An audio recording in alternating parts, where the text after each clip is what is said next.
भगवान शंकर के भक्ति के जो 10 लक्षण बताए थे माता पार्वती ने, उसमें अंतिम लक्षण है आत्मनिवेदना। तो हम आत्मनिवेदना तो नहीं कर सकते हैं, लेकिन समर्पण तो कर ही सकते हैं, क्योंकि आत्मनिवेदन करने का सामर्थ्य अगर है किसी में, तो हमें तो लगता है सिर्फ महादेव के बाद शायद ही कोई हो जो आत्मसमर्पित खुद को कर सके। आत्मनिवेदना तो भाव से दोनों हाथों को उठाते हुए हमारे साथ आप सभी लोग कहेंगे, जय जय श्री राधे, जय जय श्री राधे श्याम।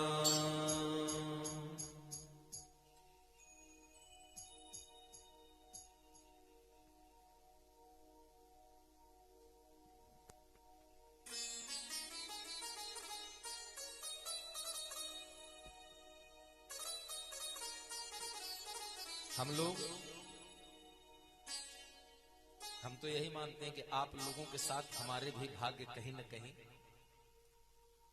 जग जाते हैं, क्योंकि भगवान की कथा को गा पाना, क्योंकि संत कहते हैं नारद सारद शेष महेश सुरेश, वेद सुवेद जिसे अभेद बताते हैं, जिसका पार कोई नहीं पाता है। हम लोग 7 दिन में इनकी पूरी लीला गा देते हैं महाराज, 7 दिन में भगवान की पूरी कथा गा देते हैं। भगवान को प्रकट भी करा लेंगे और उसी 7 दिन के मध्य में इनको स्वदेश गमन भी करा देते हैं। ये सामर्थ्य हम में नहीं है, यह आप सभी भक्तों का प्रेम होता है भगवान के श्री चरणों में, जिसका कारण कहीं न कहीं कुछ न कुछ उसका फलस्वरूप पुण्य हमको भी प्राप्त होता है, श्रोता समाज को भी प्राप्त होता है, जो आपको भगवान की पावन कथा का रसास्वादन कराता है, समर्थ होता है। इसीलिए तो गोस्वामी जी कहते हैं, श्रोता वक्ता ज्ञान निधि कथा राम के दो।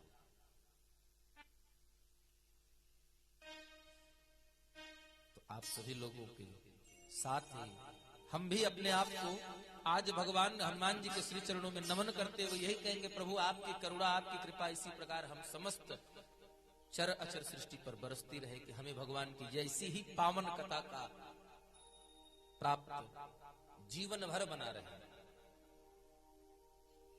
क्योंकि हम जिस परमात्मा को सत्यता, देखिए यही है हमारे गुरु जी कहा करते हैं, बेटा हम जिसको बाहर ढूंढते हैं वास्तव में बाहर कहीं नहीं बसा हुआ है। हम ईश्वर को खोजने बाहर जाते हैं, अयोध्या जाएंगे, मथुरा जाएंगे, वृंदावन जाएंगे, अवंतिका जाएंगे, रामेश्वरम जाएंगे, काशी जाएंगे, लेकिन कभी अपने अंदर में नहीं पहुंच पाते हैं। सत्यता यही है, हमारे गुरु जी कहते हैं कि ईश्वर हमसे कभी दूर था ही नहीं, जिसको हमें प्राप्त करना है। पाया तो उसको जाता है जो हमारे पास नहीं है, जो हमको न मिला हो। ईश्वर तो हमको प्राप्त है, दुर्भाग्य हमारा है कि उस प्राप्त को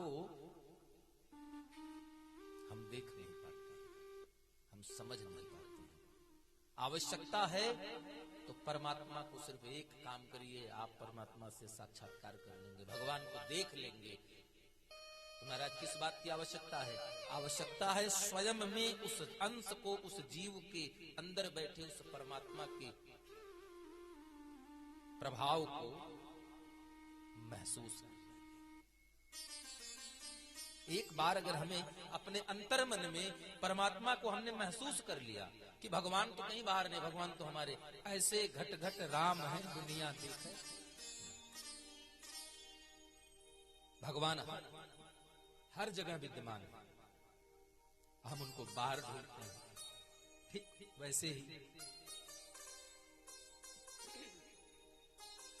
जैसे सघन वन में एक हिरन है, हिरन के नाभि में कस्तूरी बसती है, जब उसकी नाभि से कस्तूरी की सुगंध प्रस्फुटित होती है फूटती है, हवाओं के साथ जंगल में बिखर जाती है महाराज, उस सुगंध को सूंघ करके वह हिरन पागल की भांति उस सुगंध के पीछे भागता है। अब पूरा दिन ढूंढता है लेकिन कभी उस सुगंध तक पहुंच नहीं पाता, क्योंकि वो बाहर से आ ही नहीं रही है, सुगंध तो उसके नाभि से आ रही है।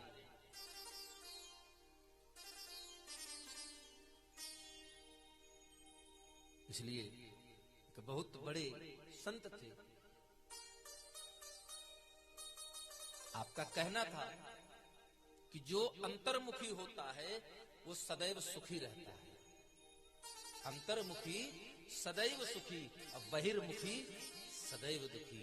ये मान लीजिए यही जीवन का, हम लोग दुखी है ना, अगर पूछ लीजिए कि जीवन में कितने लोग दुखी हैं तो शायद एक व्यक्ति विशेष शायद कह सकता है कि मैं नहीं दुखी हूं महाराज, लेकिन घर विशेष तो शायद ही बच जाए।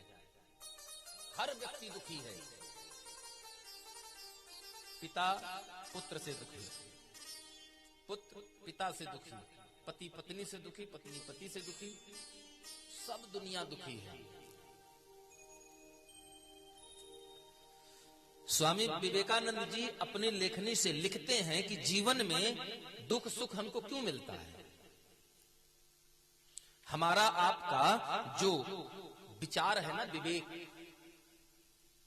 ये हम नहीं कह रहे हैं, स्वामी विवेकानंद के कथन है, अपनी जीवनी में उन्होंने लिखा कि हमारा जिस प्रकार का विवेक होता है, जैसा हमारा विवेक होता है उसी के अनुरूप हमको दुनिया दिखाई पड़ती है।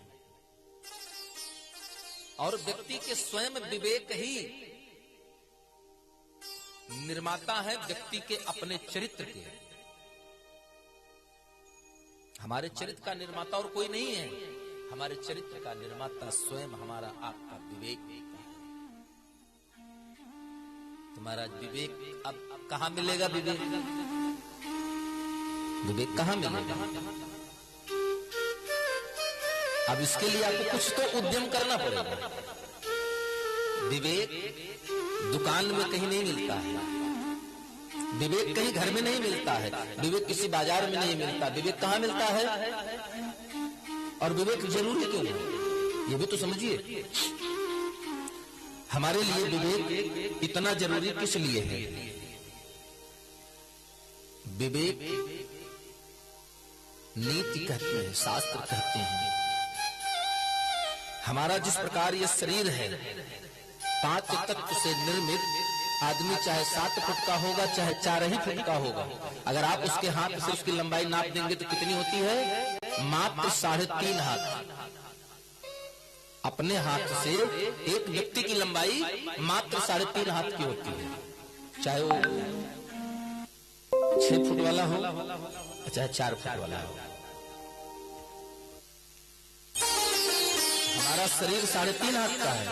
इस शरीर के अंदर एक और शरीर है, ये स्थूल शरीर है। स्थूल शरीर के अंदर बैठा हुआ है सूक्ष्म शरीर।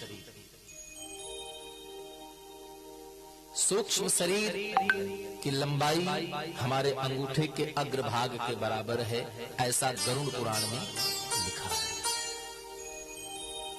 जैसे हमारे हाथ, आंख, नाक, कान, उंगलियां, बाल हैं, वैसे उस शरीर के भी इतने में ही पूरी चीज है।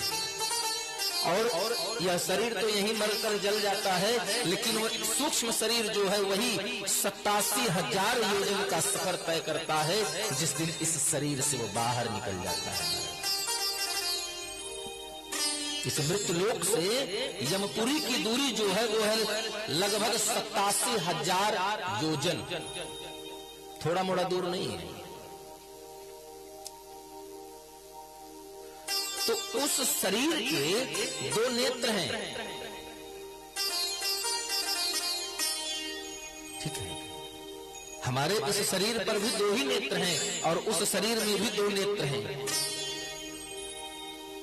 उन नेत्रों के नाम हैं ज्ञान और वैराग्य। हमारे नेत्र क्या हैं? एक नेत्र है ज्ञान और दूसरा है वैराग्य।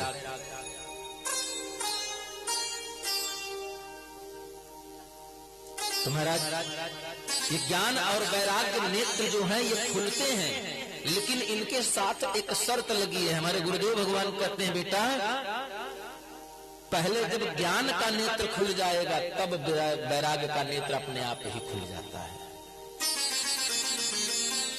एक साथ दोनों नेत्र नहीं खुलते हैं जैसे हमारे खुलते हैं।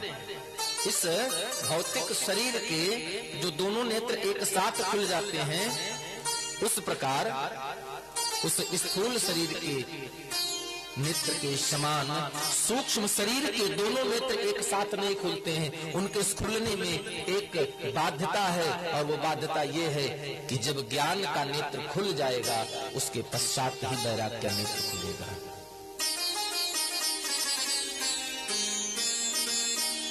सत्संग विवेक निर्मल नयन द्वयम, दो नेत्र हैं और बड़े निर्मल हैं। उन नेत्रों को खोलने के लिए एक चाबी लगती है, जिस चाबी का नाम है सत्संग। जब आप सत्संग में जाएंगे तब वहां से पहले विवेक रूपी नेत्र खुलेगा, और विवेक रूपी नेत्र खुल जाएगा महाराज तो ज्ञान वैराग्य भी खुलना बाकी रह जाएगा क्या? विभीषण जी से हनुमान जी मिले सुंदरकांड में, तो जब दो संतों का मिलन हुआ, राम राम कहीं सुमिरन कीन्हा, मिलते ही राम राम हो गया। और जब राम राम किया विभीषण जी ने तो हनुमान जी पहचान गए, हृदय हरस कपि सज्जन चिन्हा। लेकिन आश्चर्य भी हो गया, यहां कहां सज्जन कर वासा, तो राक्षसों की नगरी है, माया नगरी, यहां सज्जन कहां से? लेकिन देखिए संत का भाव, मिलन भी होता है संतों का तो इतना भावपूर्ण होता है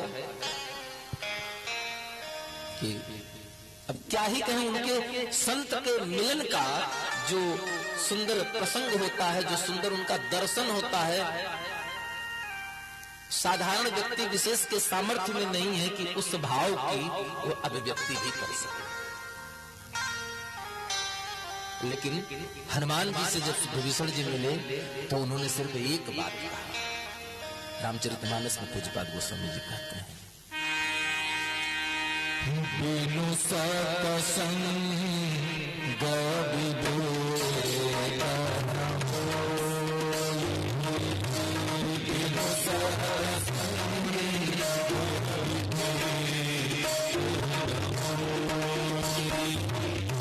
बिना सत्संग के नहीं होगा। हनुमान जी कहा तब क्या समस्या है, सत्संग में जाइए और विवेक लीजिए। तो विभीषण जी कहते नहीं महाराज, राम कृपा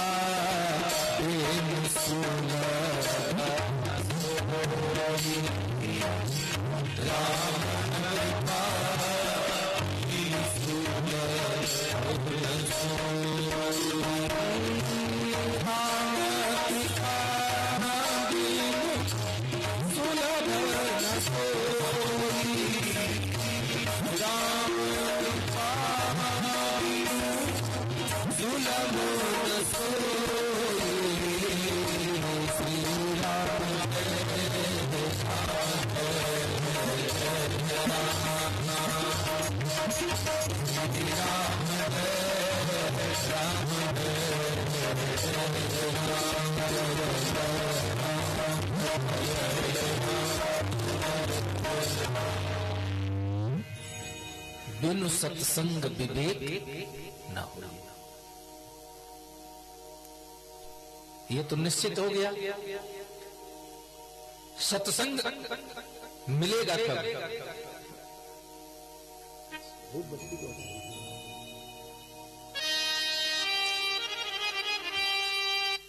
सत्संग तो तब मिलेगा जब संत मिलेगा, क्योंकि आम आदमी को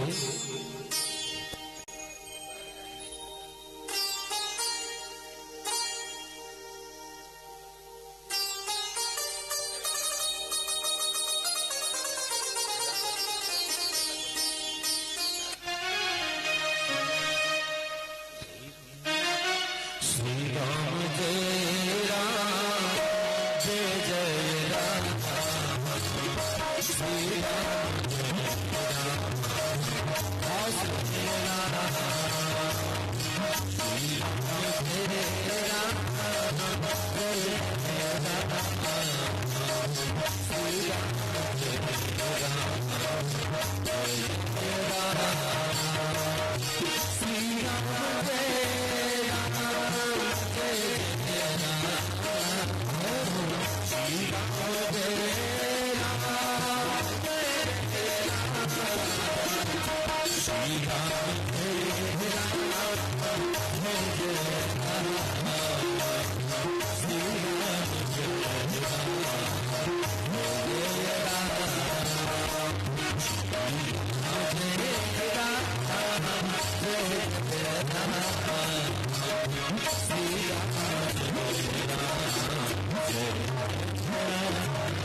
आवाज बढ़ा। हम लोग चर्चा कर रहे थे कि भगवान की पावन कथा का दर्शन हमें कौन कराएगा? संत कराएगा। एक शब्द है बसंत के, हमारे हिंदुस्तान में, हमारे आर्यावर्त में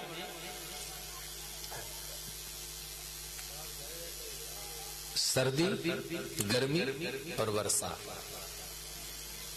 लेकिन ऋतुएं हम लोग ग्रीष्म ऋतु, शरद, बसंत, समस्त ऋतुओं का आनंद लेते हैं। ये हमारा इकलौता भारत देश है जहां हमको सब कुछ मिलता है। और इस हमारी भारत की भूमि को अवतार भूमि में संत महात्मा कहते हैं। आप बड़े बड़े अमलात्मा विमलात्मा इसको अवतार की भूमि कहते हैं। लेकिन एक बात आप समझिए, भगवान भी अवतार किनके लिए लिए?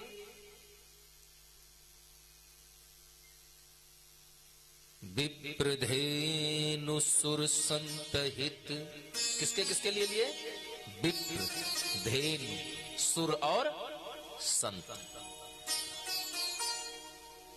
तो सत्संग तब मिलेगा जब भगवान के अवतार के सबसे आखिरी पायदान पर आप खड़े होंगे, तब मिलेगा। किसके शरण में? संत के शरण में। और उत्तरकांड में राम जी राजा बनने के बाद गुरु महाराज का आगमन होता है। भगवान अपने कांधे से अपना पीतांबर बिछा देते हैं महाराज गुरुदेव के चरणों में। पीछे से लक्ष्मण भैया हाथ जोड़ करके, सामने से तो बोलना नहीं संभव नहीं है क्योंकि मर्यादा है। पीछे से कहते हैं भैया गुरु जी के लिए आपने अपने कांधे से पीतांबर। धन्य है हमारे सरकार जिन्होंने इतना सुंदर सुंदर चरित्र, इतना सुंदर सुंदर आदर्श हम लोगों के लिए करके दिखाया कि भैया राम जी कहते हैं कि लखन बड़े भाग पाए बसत संगा, अब नहीं प्रयास हो ही भव भंगा। बिना ही प्रयास हो ही भव भंगा। हम लोग का जीवन की जो भाव में, ये भाव क्या है? गोस्वामी जी कई जगह भाव शब्द प्रयोग किए हैं। भव सागर चह पार जो पावा, नाम लेत भव सिंधु सुखाही है? आगे लिख दिया कि भव रोग नसाही। यह रोग भी बता रहे हैं। एक तरफ जल बता रहे हैं, दूसरी तरफ इसको सागर बता रहे हैं, तीसरी तरफ बता रहे हैं कि रोग है। तो इस रोग का निवारण कौन करेगा?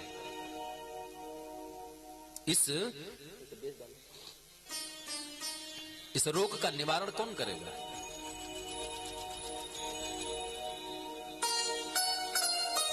इस रोग के निवारण के लिए आपको वैद्य जी के पास जाना पड़ेगा। और वैद्य जी कौन होते हैं?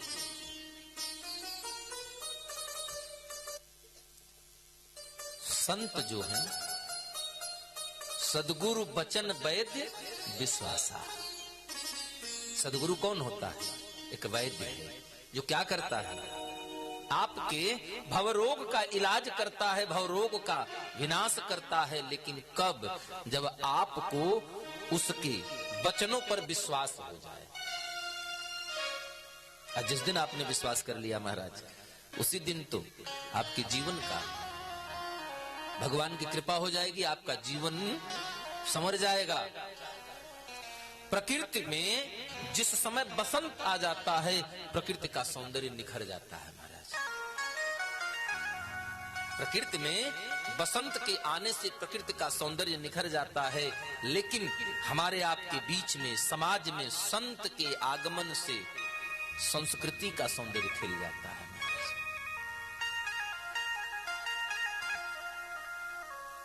हो सकता है शायद आपको विश्वास ना हो, आगे कथा आज ही शुरू हो जाएगी। ऐसे ऐसे ऋषि मुनि हैं जिनके सामने कई इंद्र बदल गए हैं, लेकिन वो ऋषि मुनि आज भी जीवित हैं। लेकिन 16 वर्ष का एक संत आता है, हजारों लाखों वर्ष बुजुर्ग संत खड़े होकर स्वागत करते हैं, खड़े होकर स्वागत करते हैं। जानते हैं क्यों? क्योंकि उनको तो सत्संग चाहिए। तो सत्संग देगा कौन? हम पढ़ने जाएंगे तो हमको पढ़ाएगा कौन? जो हमसे ज्यादा पढ़ा लिखा हो, जो हमसे ज्यादा प्रबुद्ध हो। पढ़ा लिखा होने से, अच्छा देखिए, संत समुदाय में पढ़े लिखे से मतलब नहीं है। वहां तो ऐसे व्यक्ति को देखा जाता है जो मन से निर्मल हो, मन से निर्मल हो, वाणी से कोमल हो, मधुर हो, भाव बिल्कुल पानी की तरह स्वच्छ हो। क्योंकि हमारे भागवत महापुराण में लिखा है, सूत जी कहते हैं, धन वृद्धा बल वृद्धा आयु वृद्धा, इसके बढ़ जाने से कोई फर्क नहीं है।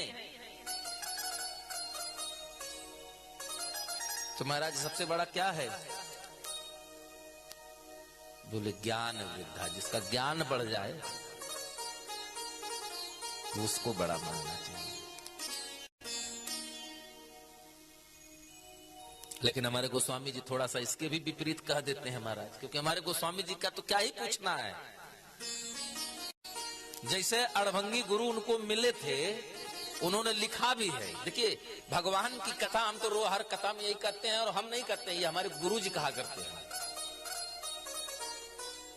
कि भगवान की कथा कान से पीजिए, लेकिन आंख से देखते भी रहिए। ये दिखेगा कब? जैसे कैमरा लगा है तो अपने भाव का कैमरा बना लीजिए, अपने भावों का कैमरा, सुंदर कैमरा बना लीजिए। उसके अंदर में भक्ति का बैटरी लगा दीजिए, जिसको पावर देते रहिए भक्ति से। और जब श्रद्धा रूपी उसमें मेमोरी कार्ड लगा देंगे महाराज, तो इतना बढ़िया बढ़िया फोटो खींचेगा कि फिर क्या ही पूछना। देखते महाराज आत्मा तृप्त हो जाएगा। भागवत कह रहा है कि सबसे बड़ा कौन? ज्ञान वाला। लेकिन रामचरितमानस में हमारे पूज्यपाद गोस्वामी जी कह रहे हैं, ज्ञान मान जह एक नाई, ज्ञान मान जह एक नाई, ज्ञान मान जह एक नाई, देखहि ब्रह्म समान सब भाई।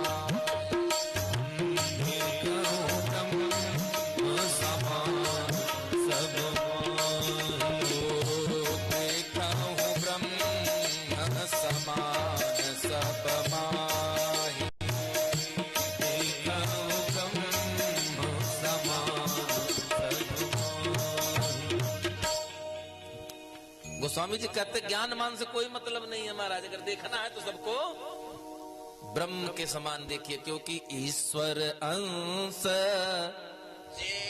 जीवय विनाशी,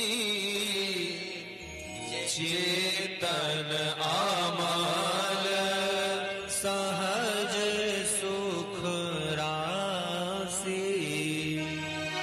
हम सब में ब्रह्म बैठा हुआ है। यहाँ ज्ञान मान जप जोग कोई मतलब नहीं है। एक बात बनाइए, क्या? सब में ब्रह्म है, देखें ही ब्रह्म समान सब माहे। ब्रह्म का दर्शन करिए। और जब आप एक दूसरे के अंदर ब्रह्म का दर्शन करने लगेंगे महाराज, तो क्या स्त्री क्या पुरुष कोई मतलब नहीं रह जाएगा। आप सब में भगवान को देखेंगे, तब हमारा जीवन हंस वृत्ति का हो जाएगा। हंस वृत्ति क्या है? हंस वृत्ति क्या है? हंस के सामने कटोरे में अगर आप दूध में पानी मिलाकर रख दीजिए, 100 ग्राम दूध लीजिए और उसमें 1 लीटर पानी मिला दीजिए महाराज, तो हंसवा जब आप देंगे पीने के लिए ना, तो हंसवा खाली खाली 100 ग्राम दूधवा पीकर बाकी पनिया छोड़ देगा ऐसे। हाँ, सत्य है। हंस के सामने दूध में पानी मिलाकर रख देंगे महाराज, तो हंसवा पनिया छोड़ देगा, दूधवा पी लेगा एकदम। तो गोस्वामी जी यह कहते हैं कि हमको जीवन भी हंस वृत्ति का हो जाना चाहिए। अगर जब तक हंस वृत्ति का नहीं होंगे तो उस कमल की भांति हैं। कबीरदास जी कहते हैं, काहेर नलनी तय को मिलानी, तोरे नाल सरोवर पानी। अरे तेरे घट में ही भगवान बैठा है, काहे उदास घूम रहा है महाराज। 24 घंटा नारद जी ने तो यही बात भक्ति मैया से कही थी, और गोस्वामी जी भी कहते हैं, हर संत यही एक बात कहता है। कल जुग के वलना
क्या बना, इसमें बेच डालना है।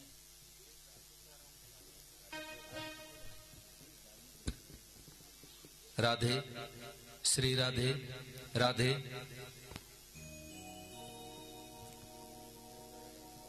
भगवान का नाम कलयुग के लिए ही नारद जी ने यही बात भक्ति मैया से कहा। जब भक्ति मैया ने कहा, काहे परीक्षित जी ने छोड़ दिया उसको मारने से, तो नारद जी ने कहा,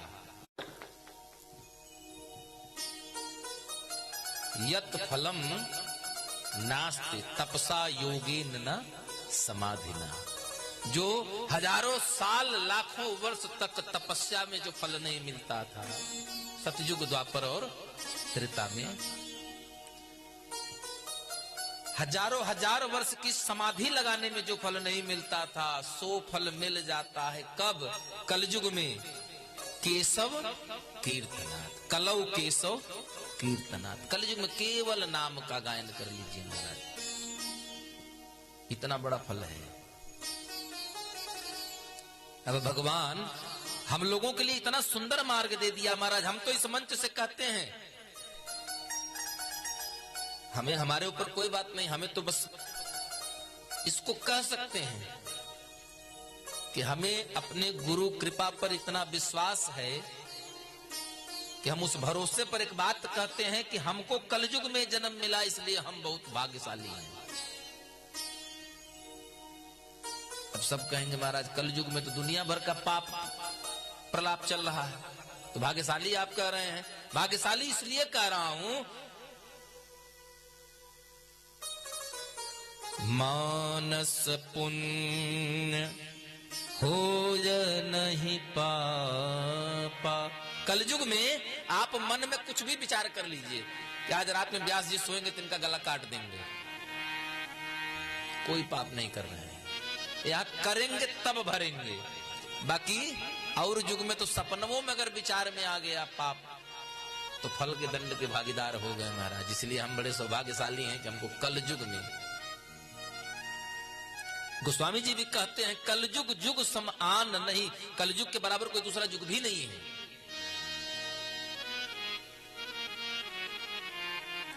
इसमें सिर्फ एक कामना मन में रखिए, एक ही काम रखिए, और वो काम क्या होना चाहिए?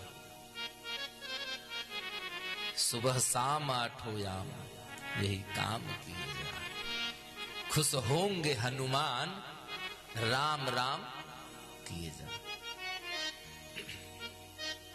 तो महाराज राम राम करने में क्या मिलेगा हमको? बहुत कुछ मिलता है राम से। इस धरती का नहीं, इस 14 भुवन 7 खंड 9 दीप की जो सृष्टि है ना, इस पूरी सृष्टि में ऐसी कोई वस्तु, ऐसा कोई पद पदार्थ नहीं है जो यह नाम आपको प्रदत्त नहीं कर सकता, दे नहीं सकता। अगर जरूरत है तो सिर्फ एक चीज की, हमारे मन के अंदर पूर्णता समर्पण का भाव आ जाए। 150 साल पुरानी घटना बिहार की है, जब राम टहल पाने के लिए भगवान आकर के जंगल से उनमें कुएं के बाहर निकालते हैं। भटके हुए राम टहल पाने को स्थल तक पहुंचाया। मुगल शासन काल में मीराबाई के लिए भगवान मंदिर में प्रकट हो गए। महाराष्ट्र की एक संता हैं, एक महिला हैं, जिनके पास लोग जाने से डरते हैं। उनके कंडों की चोरी हो गई। कंडा समझ रहे? उपला, उपलों की चोरी हो गई। और जब नामदेव महाराज जैसे बड़े बड़े संत वहां पहुंचे, बोले कैसे पता कि उपले तुम्हारे हैं? बोले हमारे उपलों को कान से लगाएंगे महाराज तो राम राम बोलेंगे। इसी कलयुग की घटना है।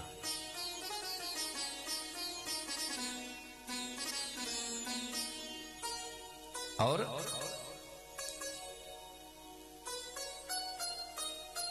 जब संत लोगों ने उस कंडों को तोड़ करके नामदेव के शिष्यों ने अपने कान से लगाया, तो उन 17 कंडे चोरी हुए थे। और पूरे उस समूह में से मात्र 17 कंडों को जब कान में लगाया गया महाराज, तो वहां से राम राम की आवाज आई थी। इसी कलयुग में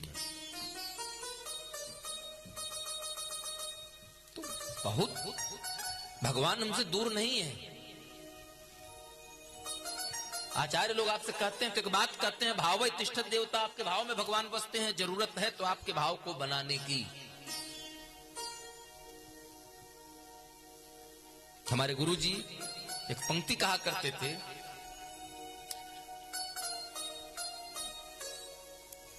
राम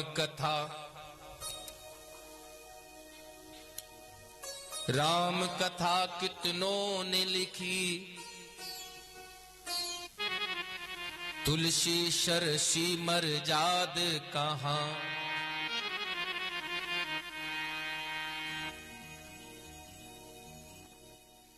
सूर्य अनेक कनमागत फिरे,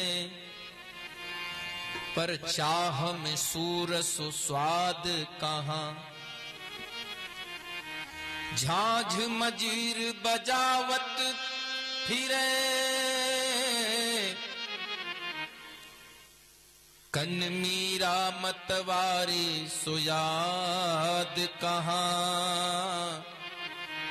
नरसिंह बसे प्रतिखंभन में, पर काढ़ी बिको प्रहलाद कहाँ। भगवान हर खंभे में बसता है महाराज। एक राम घट घट में बैठा, एक राम कण कण में लेटा। भगवान ऐसा कोई जगह नहीं है जहां नहीं है।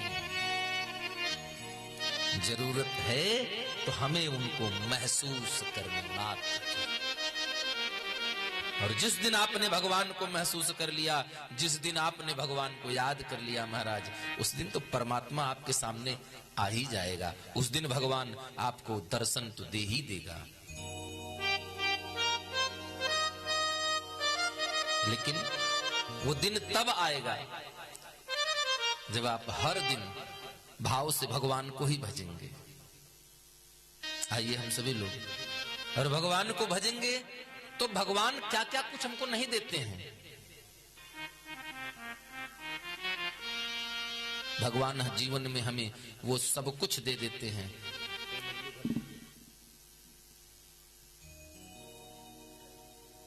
इतना सुंदर भाव है जीवन में। भगवान ठाकुर जी सामने बैठे हैं। हम लोग अन्य मंदिरों में जाते हैं, देखिए एक हमारे ठाकुर जी और अन्य भगवान। मैं ये नहीं कहता हूं अन्य भगवान अलग हैं, हमारे ठाकुर जी अलग हैं, क्योंकि एको अहम द्वितीयो नास्ति। भगवान ने स्वयं कहा कि मेरे सिवा धरती पर कोई दूसरा सृष्टि में है नहीं। क्यों? क्योंकि अहम ब्रह्मास्मि, मैं ही ब्रह्म हूं। एको अहम द्वितीयो नास्ति, इसलिए मेरे सिवा धरती में कुछ नहीं है, सृष्टि में कुछ नहीं है। जब इच्छा होती है तो अपने तीनों गुणों में क्षोभ कर देता हूं, उसी का मंथन करता हूं, सृष्टि को जन्म देता हूं, मन भर जाता है, फिर से उसी में विक्षोभ उत्पन्न करके सबको अपने अंदर समाहित कर लेता हूं। आप अन्य मंदिर में जाते हैं, सामने खड़े होंगे तो लगेगा कि भगवान हमको देख रहे हैं, मंदिर के कोने में हो जाएंगे तो लगेगा कि भगवान अभी भी सामने ही देख रहे हैं। ऐसा होता है ना। लेकिन यहां से वृंदावन कितने लोग गए हैं? हाँ, वृंदावन गए होंगे। हमारे श्री ठाकुर जी का दर्शन आपने किया है ना। मंदिर के किसी कोने में खड़े हो जाइए महाराज, चाहे आगे से लगाकर पीछे तक किसी कोने में खड़े हो जाइए। आप जहां से हमारे ठाकुर को देखेंगे वो लगेगा कि बस हमको ही देख रहे हैं। ये भगवान, इसीलिए तो कहा गया है त्वमेव माता च पिता त्वमेव, त्वमेव बंधु च सखा त्वमेव। सब कुछ तो सरकार आप हो। जाओ कहां तज चिरण तिहारे, कहां जाऊंगा इसके सिवा।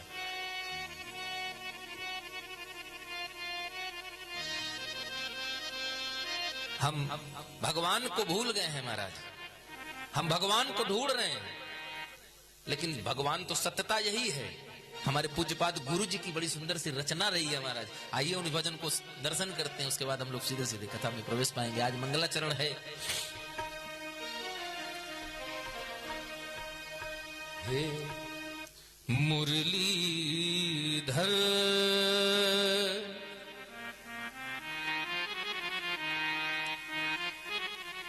छलिया मोहन, हम भी तुमको दिल दे बैठे, गम पहले से ही क्या कम थे, एक और मुसीबत ले बैठे। मुरलीधर छलिया मोहन, हम ने तुमको दिल दे बैठे,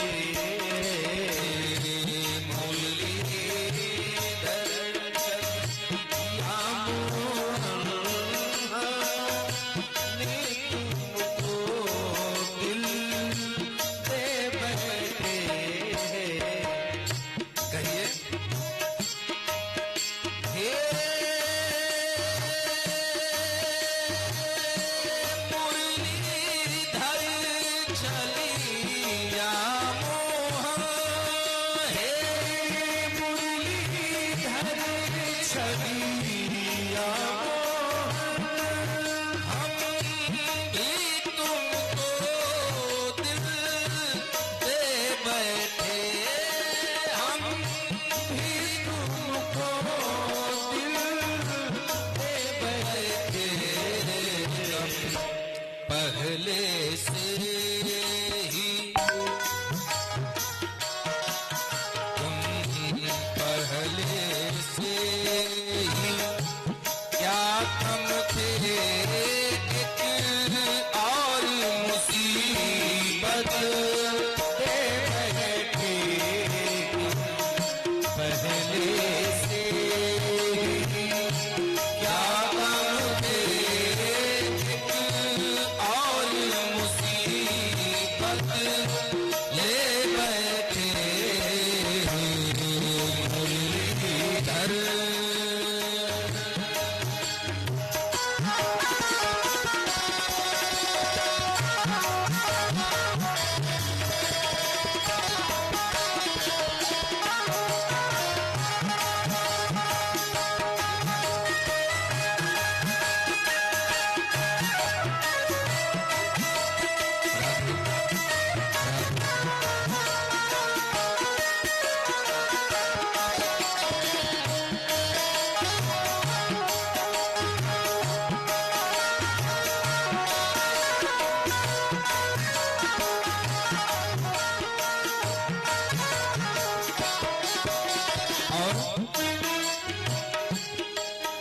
हे प्रभु, ये जो हमारा दिल है ना, ये तो माया में उलझा हुआ है।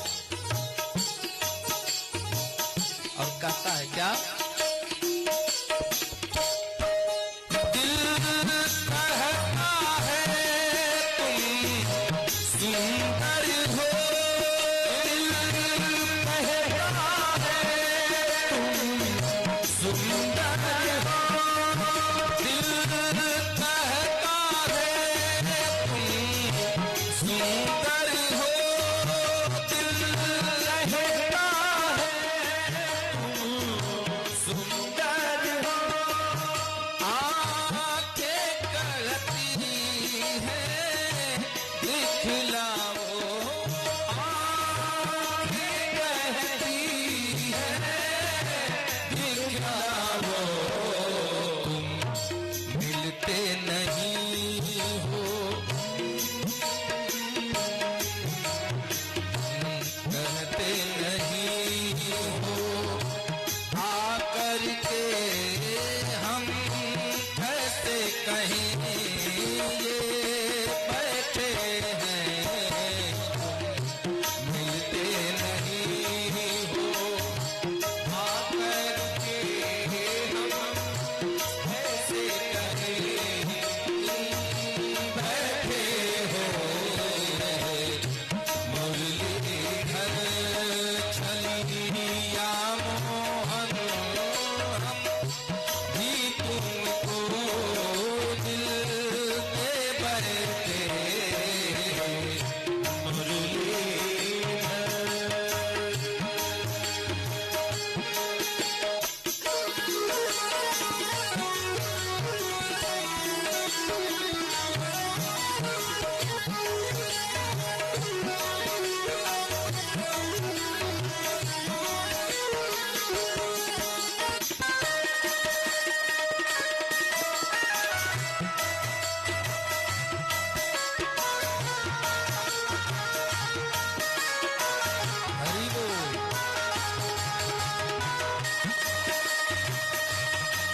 संत का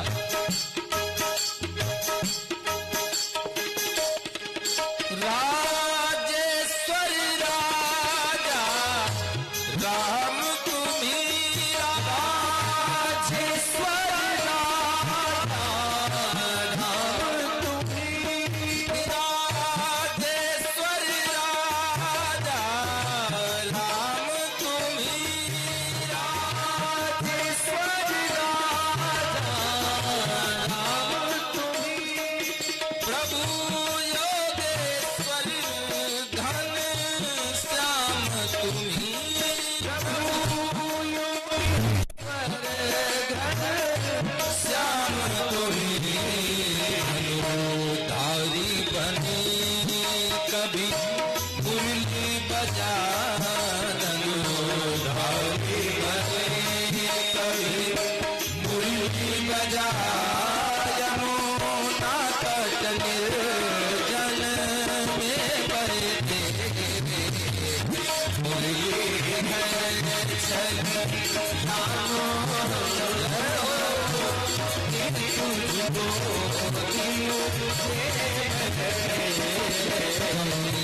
पहले से ही ताकम थे पहले से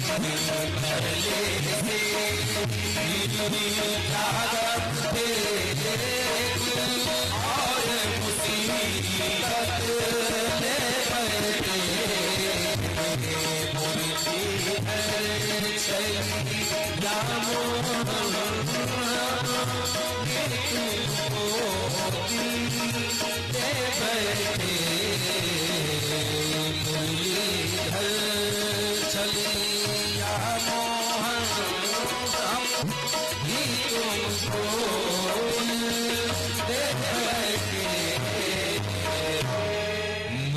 मुरलीधर छलिया हम भी तुमको दिल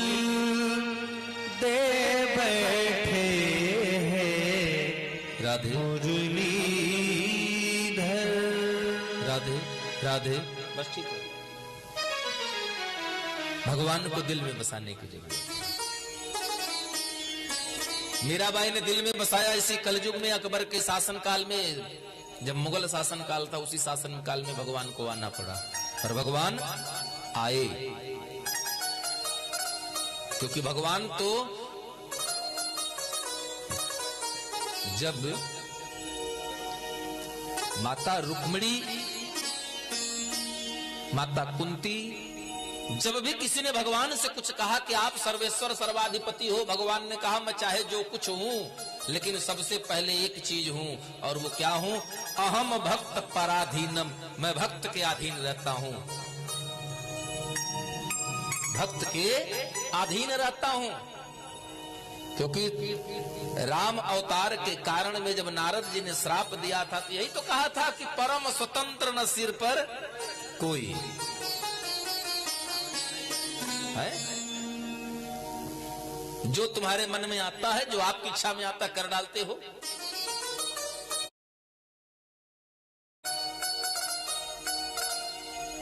राक्षसों को मदिरा पिला दिया, भगवान शंकर को जहरे पिला दिए। ये बात ठीक नहीं है महाराज, हैं? आप जो चाहते हो कर देते हो। हमारी एक शादी नहीं होने दी, अपना दूध ढोले के घूम रहे हैं, ये बात ठीक नहीं है। हमको नारी की वजह से समाज में जिल्लत उठानी पड़ी है, तो जाइए हम आपको श्राप दे देते हैं महाराज। क्या श्राप दिया? नारी विरह दुख लहे हुआ पारा। पत्नी के वियोग में दुखी होंगे, भगवान ने कहा जय हो प्रभु, इस श्राप नहीं तो वरदान हमारे लिए हो गया। पूछिए कैसे? भगवान का अवतार जब जब हुआ है, दशावतार में गिन लीजिए आप, शादी में कम नहीं हुआ है महाराज। भगवान ने कहा महाराज बड़ी कृपा आपकी, कम से कम इस बात की पुष्टि हो गई कि आपकी धोती लंगोटी धुलने वाली साथ में रहेगी।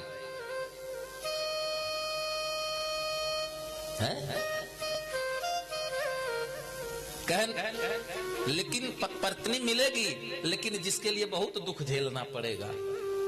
भगवान ने कहना अच्छा थोड़ा उदास हो गए, तब तक कह दिया कपिया कृत तुम की न हमारी। बानर का मुंह देकर हमको बेइज्जत किया महाराज आपने, तो करी है किस सहाय तुम्हारी। हर राम जी ने कहा जय हो प्रभु, इतना बढ़िया श्राप देने वाला कहां मिलेगा कि सब हमारी समस्या का समाधान करते चला जाए। तो भगवान सब कुछ पे राजी है, बस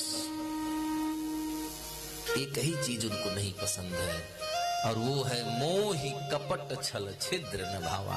कपट रहित मन से आप जाएंगे महाराज। तो भगवान तो अर्जुन से गीता में स्वयं भगवान श्री कृष्ण ने कहा था, अर्जुन सर्वधर्म परित्यज्य मामेक शरणं व्रजः। हे अर्जुन, यह जीव जिस दिन समस्त आश्रयों का त्याग करके सर्वधर्म परित्यज्य, समस्त आश्रयों का सहारा छोड़ करके जिस दिन दोनों हाथ उठा लेगा कि प्रभु बस आप ही आप हैं, उस दिन त्वाम सर्व पापेभ्यो, उस जीव के समस्त पाप से क्या करता हूं? मोक्ष यिष्यामि, मैं उसको मोक्ष प्रदान कर देता हूं। मां सुचह, ये मेरा प्रण है, लेकिन उस प्रण को पूर्ण करने की एक शर्त है, जीव को सहज भाव से हमारे सन्मुख आना होगा। सन्मुख हो ही जीव मोहि जब ही जन्म कोटि, एक दो जन्म का नहीं महाराज, जन्म कोटि। हमारे यहाँ कहीं कहीं बड़ा विचित्र विडंबना बन जाती है। कुछ भक्त कहते हैं महाराज 33 करोड़ देवी देवता हैं। अगर 33 करोड़ देवी देवता है तो इसका मतलब तो जितनी जनसंख्या लगभग भगवान है, तो किसके पास जाए हम? 33 कोटि देवी देवता नहीं है, करोड़ नहीं है, 33 प्रकार के देवी देवता है। भागवत में है हमारी कामनाओं के अनुरूप देवी देवता हैं। सबका अपना अपना विभाग है। जैसे हमारे हिंदुस्तान में या देश में किसी भी जाएंगे तो वहां एक सबसे बड़ा पद होता है राष्ट्रपति का। तो देवताओं में भी तो होगा, तो वहां का राष्ट्रपति कौन है? बाबा भोलेनाथ। बाकी सब देव हो तो महादेव हो तो है ना राष्ट्रपति हो।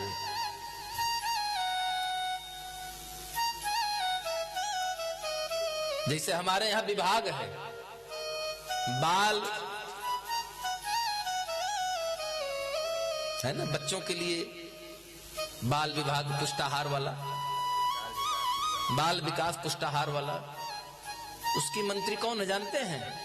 हाँ, वो हमारी पार्वती मैया है, अन्नपूर्णा मैया समझो उनको, सबका भरण पोषण कर रही हैं। सचिवालय में जितना विभाग है, वित्त विभाग के मंत्री कुबेर भैया हैं, भवन एवं निर्माण विभाग के मंत्री विश्वकर्मा जी हैं, स्वास्थ्य एवं चिकित्सा मंत्रालय के धनवंतरी जी बैठे हैं, सूचना एवं प्रसारण मंत्री का मंत्रालय हमारे नारद बाबा के पास है,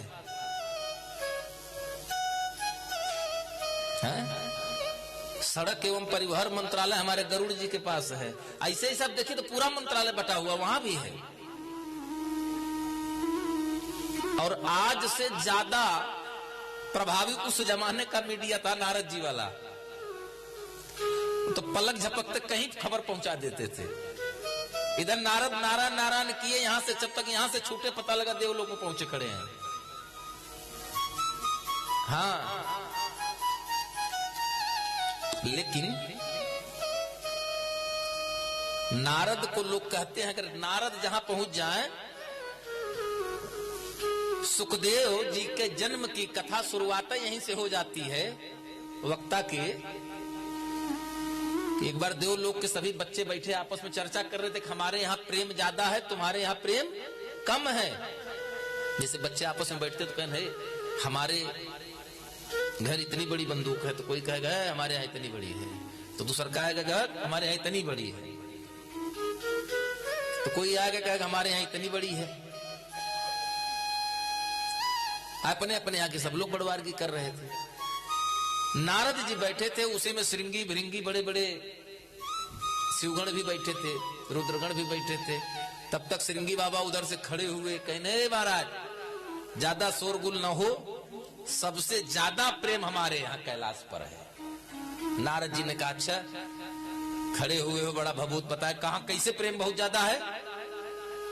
हमने तो कहीं नहीं देखा कि पार्वती मैया भगवान शंकर के पैर दबा रही हो। हमारे यहां देखो लक्ष्मी मैया 24 घंटे विष्णु भगवान के पैर दबा रही हैं। वहां प्रेम नहीं है? बोले वहां भिन्नता है, प्रेम तो है लेकिन वहां अनेकता में एकता नहीं है। यह व्यवस्था खाली कैलाश पर मिलती है। राजा की लड़की माता जी, अड़भंगी अवघड़। नारद बाबा यही तो कहते जोगी जटिल काम मन नगन अमंगल भेष। कपड़ों नहीं हो, सब देवता के पास लंगोटी अंगूठी कुछ तो है, तो दिगंबर है नंग धड़ंग। इनके पास कपड़ों नहीं है, वो एक महल की रहने वाली, इनके पास झोपड़ी तक नसीब नहीं है। एक शेर पर बैठकर चलती है, शेर चलता है तो एक शेर रहा देता तो पूरा जंगल हिल जाता है महाराज। एक बुढ़ऊ बैल पे बैठकर चलते हैं, शेर को देख लेता है तो बैल मैदान छोड़कर भाग जाता है, और नहीं भागेगा तो शेरवा उसका शिकार कर लेगा। लेकिन क्या प्रेम का परिचारक है महाराज, दोनों एक दूसरे के साथ अगल बगल बैठते हैं। न एको बार गरजता है और न बैल एको बार पूंछ दबाता है कि भाग जाऊंगा। नारद बाबा बोले हाँ है तो। बोले आओ इतना नहीं अभी सुनते जाइए। बोले हमारे भोले बाबा का श्रृंगार नाग से जटा मुकुट अहिमौर समारा। इतने नहीं है, कुंडल कंकन पहिरे ब्याला। कनवा में कुंडलो उंडल जो पहिने है ना वो कुल सांपे बिच्छू है। बोले कार्तिकेय भगवान का वाहन मोर, मोरवा पा जाएगा तो सांप तुरंत खा जाएगा। लेकिन अगल बगल रहते हैं ना उसकी तरफ देखता है ना उसकी तरफ देखता है, सब आमोद प्रमोद में है। बोले तो बड़े बेटे का संबंध है, छुटका वाले का तो और खतरनाक है। उसका वाहन चूहा है, और सांप चूहा देखेगा तो दौड़ कर भाग जाएगा खाने के लिए। लेकिन धन्य है भोले बाबा, कोई किसी के ऊपर आरोप प्रत्यारोप या आक्रमण प्रतिकार कहीं कुछ नहीं है महाराज। बोले इतना प्रेम है, बोले जिसको कोई नहीं पूछता है। भूत प्रेत कहते हैं कि भूत प्रेत एक साथ जल्दी नहीं रहना पसंद करते, अलग अलग बिरादरी वाले, क्योंकि भूत प्रेत पिशाच बैताल सबकी अलग अलग बिरादरी है, अपनी अपनी गोल है। बोले लेकिन यहां सब एक साथ रहते हैं, इतना प्रेम है। तब नारद जी महाराज पहुंच गए कैलाश। एक दिन पूछिन मैया से, कहन मैया नारायण नारायण महादेव महादेव कहाँ है? कहन कहीं गए हैं दर्शन वर्शन करने। कहन मैया हम सुने हैं भगवान बड़ा प्रेम करते हैं आपको। मैया ने कहा तो बिल्कुल स्वाभाविक सी बात है, करते हैं। बोले क्या प्रमाण है कि आपको प्रेम करते हैं? बोले बाबा यहां तक की बात मुझे बताते हैं कि आज ध्यान में भगवान के किस स्वरूप का दर्शन मैंने किया, और जिस स्वरूप का मैंने दर्शन किया उसमें भगवान ने वस्त्र कैसे पहने थे। भगवान मुस्कुराए तो कितना मुस्कुराए, भगवान कितनी बार नजर उठाकर हमको देखें, हमको अपने जीवन के हर बात बताते हैं। तो नारद जी ने कहा सब बताते हैं। बोले हाँ। बोले उनके गले में मुंड माला कहां से आई है बताओ तो जरा, जब सब बताए तो पता होगा। भैया ने कहा नहीं बात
सुख करनी यह दुख हरणी, यह सुख करनी यह दुख हरणी।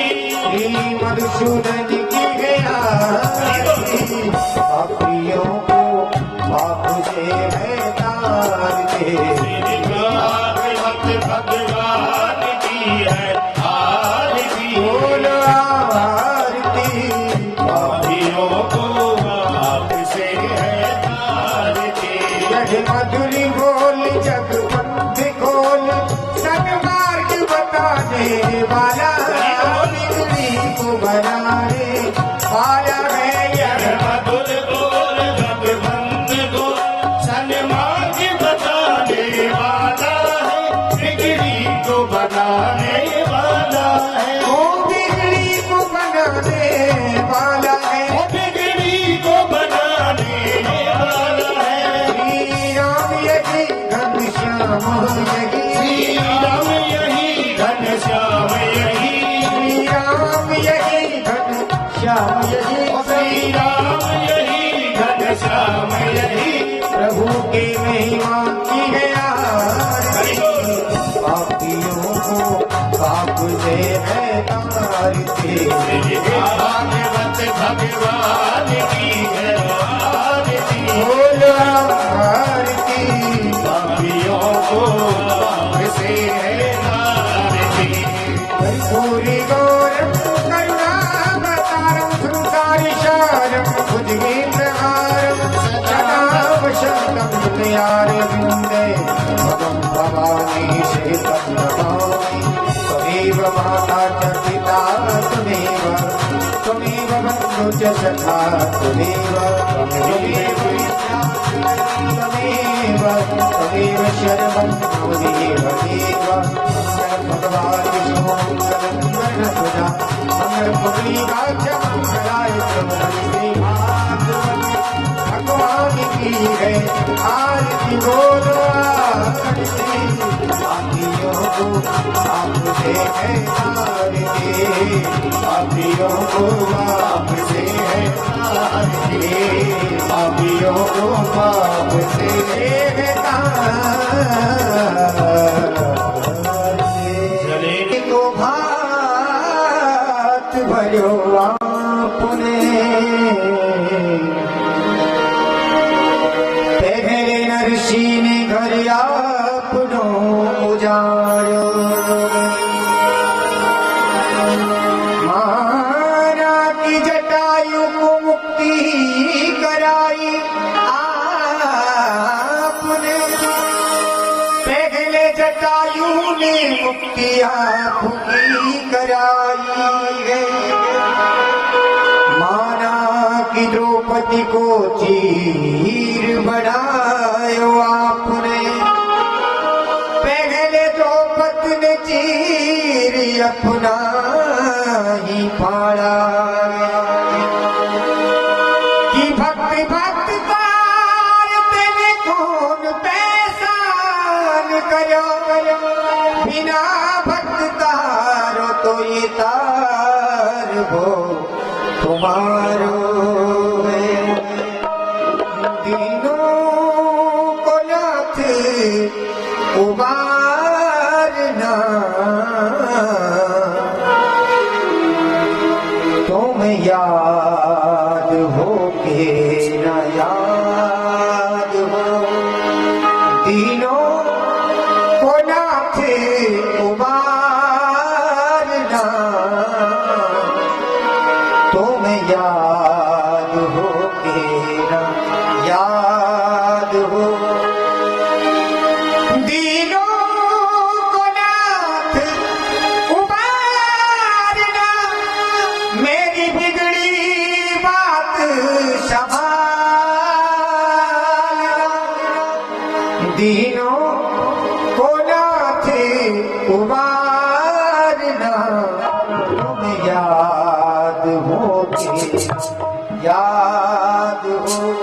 दीनों को नाथ उबारना, तुम याद हो के याद हो। दीनों को नाथ उबारना, तुम याद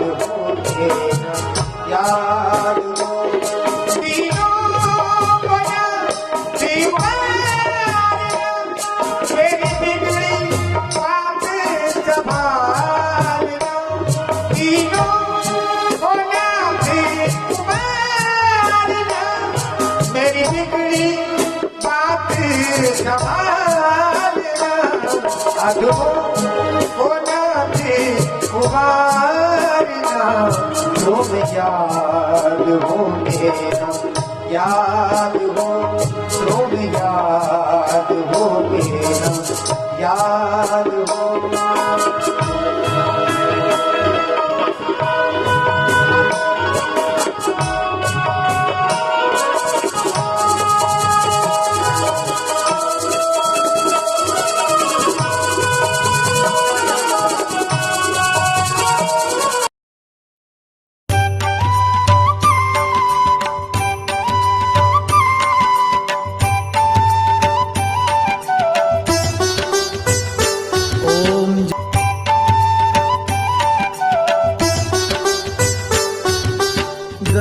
पुष्पों की माला, सिर पर मुकुट धरे,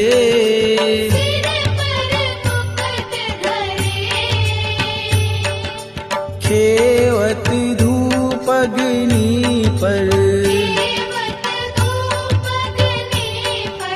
दीपक ज्योति जले।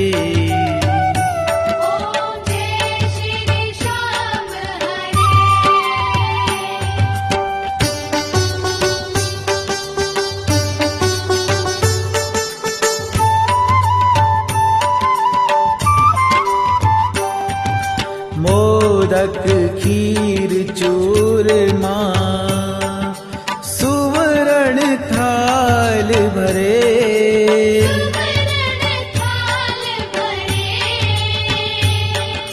सेवक भोग लगावत, सेवा नित्य करे।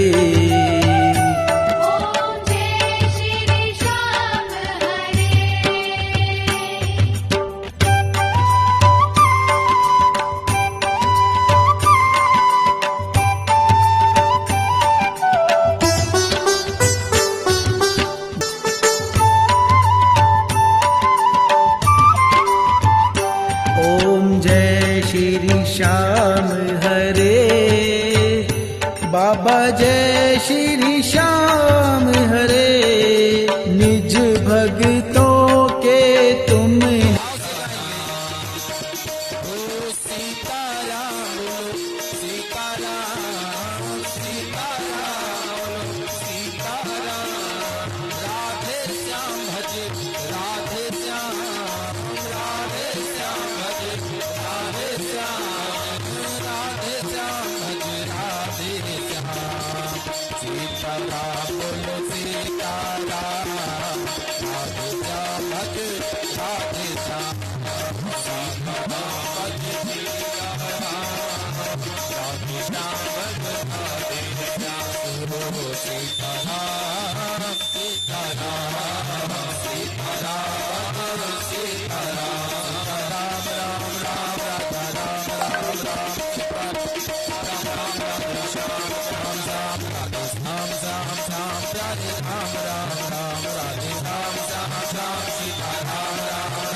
बोली वृंदावन बिहारी लाल की हो।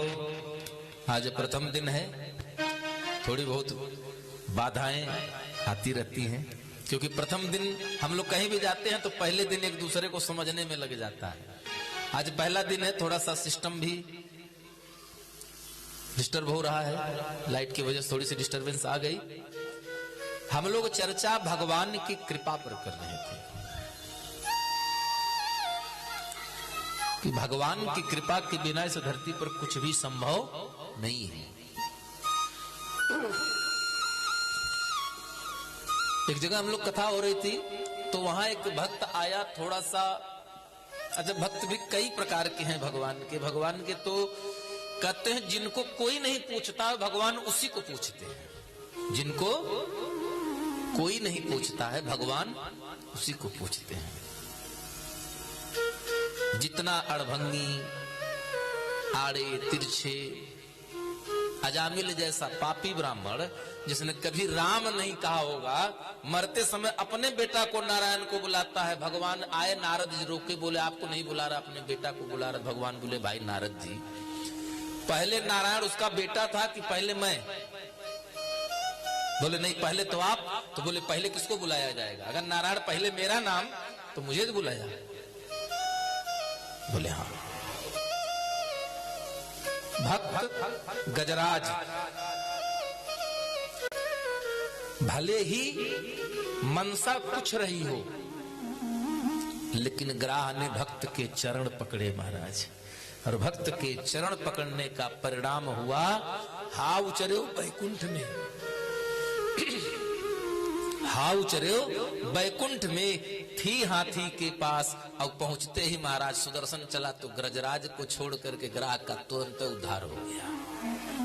बिना वीजे के पास, बिना पासपोर्ट के वीजा आ गया, तत्काल प्रभाव से लागू। नारद ने कहा महाराज कैसी कृपा आपकी, कैसी दया करते हैं। बोले नारद मेरा भक्त तो मेरी उपासना करता ही है, वो मेरे सिवा किसी को नहीं जानता, लेकिन जो मुझे नहीं जानता लेकिन मेरे भगत को जानता है, मैं सबसे पहले उसको मानता हूं। वृंदावन मलुक पीठ के पीठाधीश्वर महाराज राजेंद्र दास जी महाराज कहते हैं कि सरकार हमें कुछ नहीं चाहिए, बस हमारी एक दरकार है, वो क्या कि दास को दासानुदास कीजिए, इस सेवक को दास का दास बनाइए। महाराज अपना सेवक मत बनाइए, उतना सौभाग्य हमारा नहीं है, उतना सौभाग्य, उतनी किस्मत, उतना पुण्य हमारा नहीं है कि हम वृंदावन बिहारी लाल के सेवक बन जाएं। तो महाराज किसके सेवक बने? महाराज किसी संत की सेवादारी में लगा दीजिए, यही हमारे जीवन को धन्य कर देगा महाराज।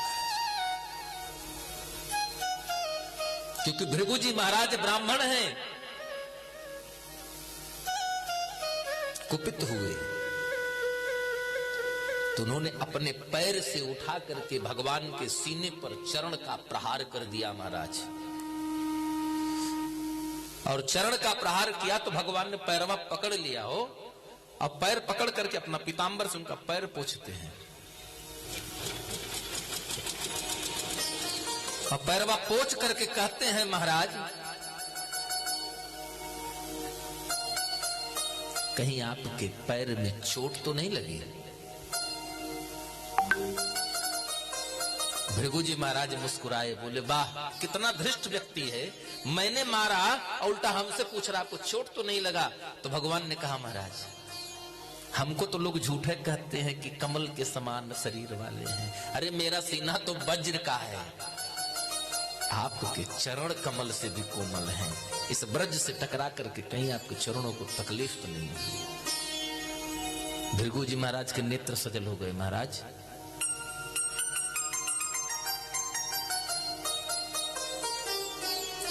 तो भगवान तो ब्राह्मणों के चरण को भी अपने सीने पर धारण कर लिया महाराज, और खुद कहा है विप्र प्रसादात धरनी धरो हम, विप्र प्रसादात कमला बरो हम, विप्र के प्रसाद से ही अजितो जितो हम। इतने नहीं, अगर मेरा नाम राम दुनिया जानती है तो ये भी विप्र के ही प्रसाद से है। बोले राधे अब इतना बढ़िया भगवान आपको कहां मिलेगा? गोस्वामी तुलसीदास जी दोहावली में कहते हैं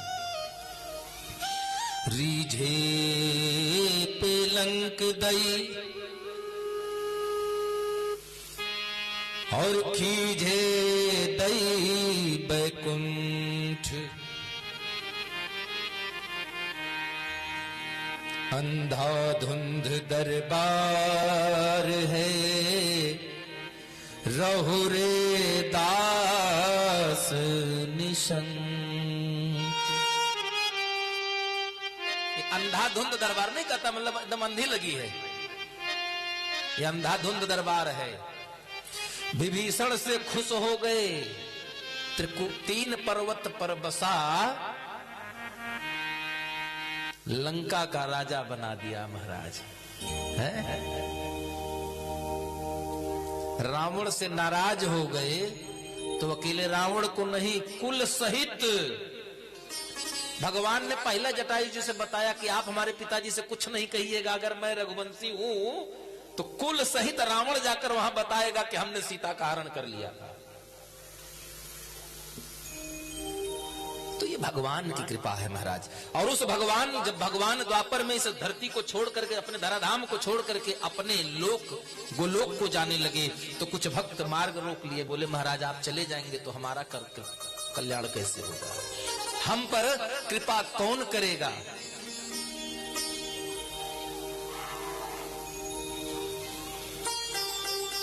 तुम न सुनोगे तुम्हें हमारा कौन सुनेगा, दामन हमारा खुशियों से कौन भरेगा, कौन भरेगा। अगर आप चले जाएंगे तो हमारा कृपा हम पर कौन करेगा महाराज। अभी तो कुछ होता है तो हम चिल्लाते हैं द्वारिकाधीश, अब आप दौड़ कर पहुंच जाते हैं।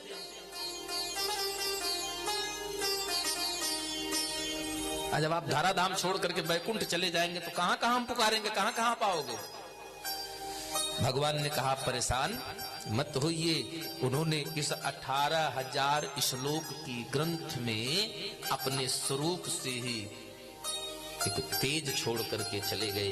भगवान ने कहा ये ग्रंथ मात्र टीकाबद्ध लिपिबद्ध देवनागरी भाषा में लिखी गई एक पुस्तक नहीं, एक ग्रंथ नहीं, एक मंत्र संग्रह नहीं है। तो फिर क्या है? भगवतः इदम स्वरूपम भागवतम। भगवतः भगवान का प्रत्यक्ष स्वरूप है ये। क्या? श्रीमद् भागवत महापुराण। और क्या है? तेन तेनेयम वांगमयी मूर्ति है।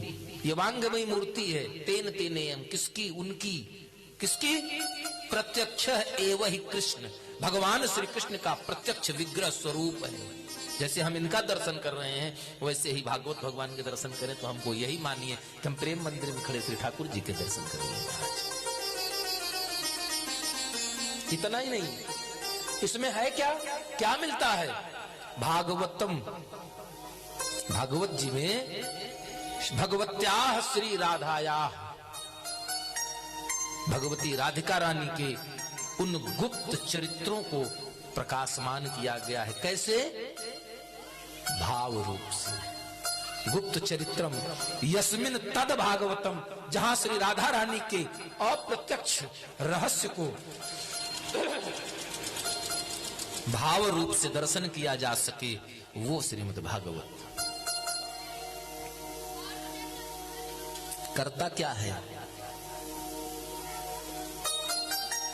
जो हमको ज्ञान देता है।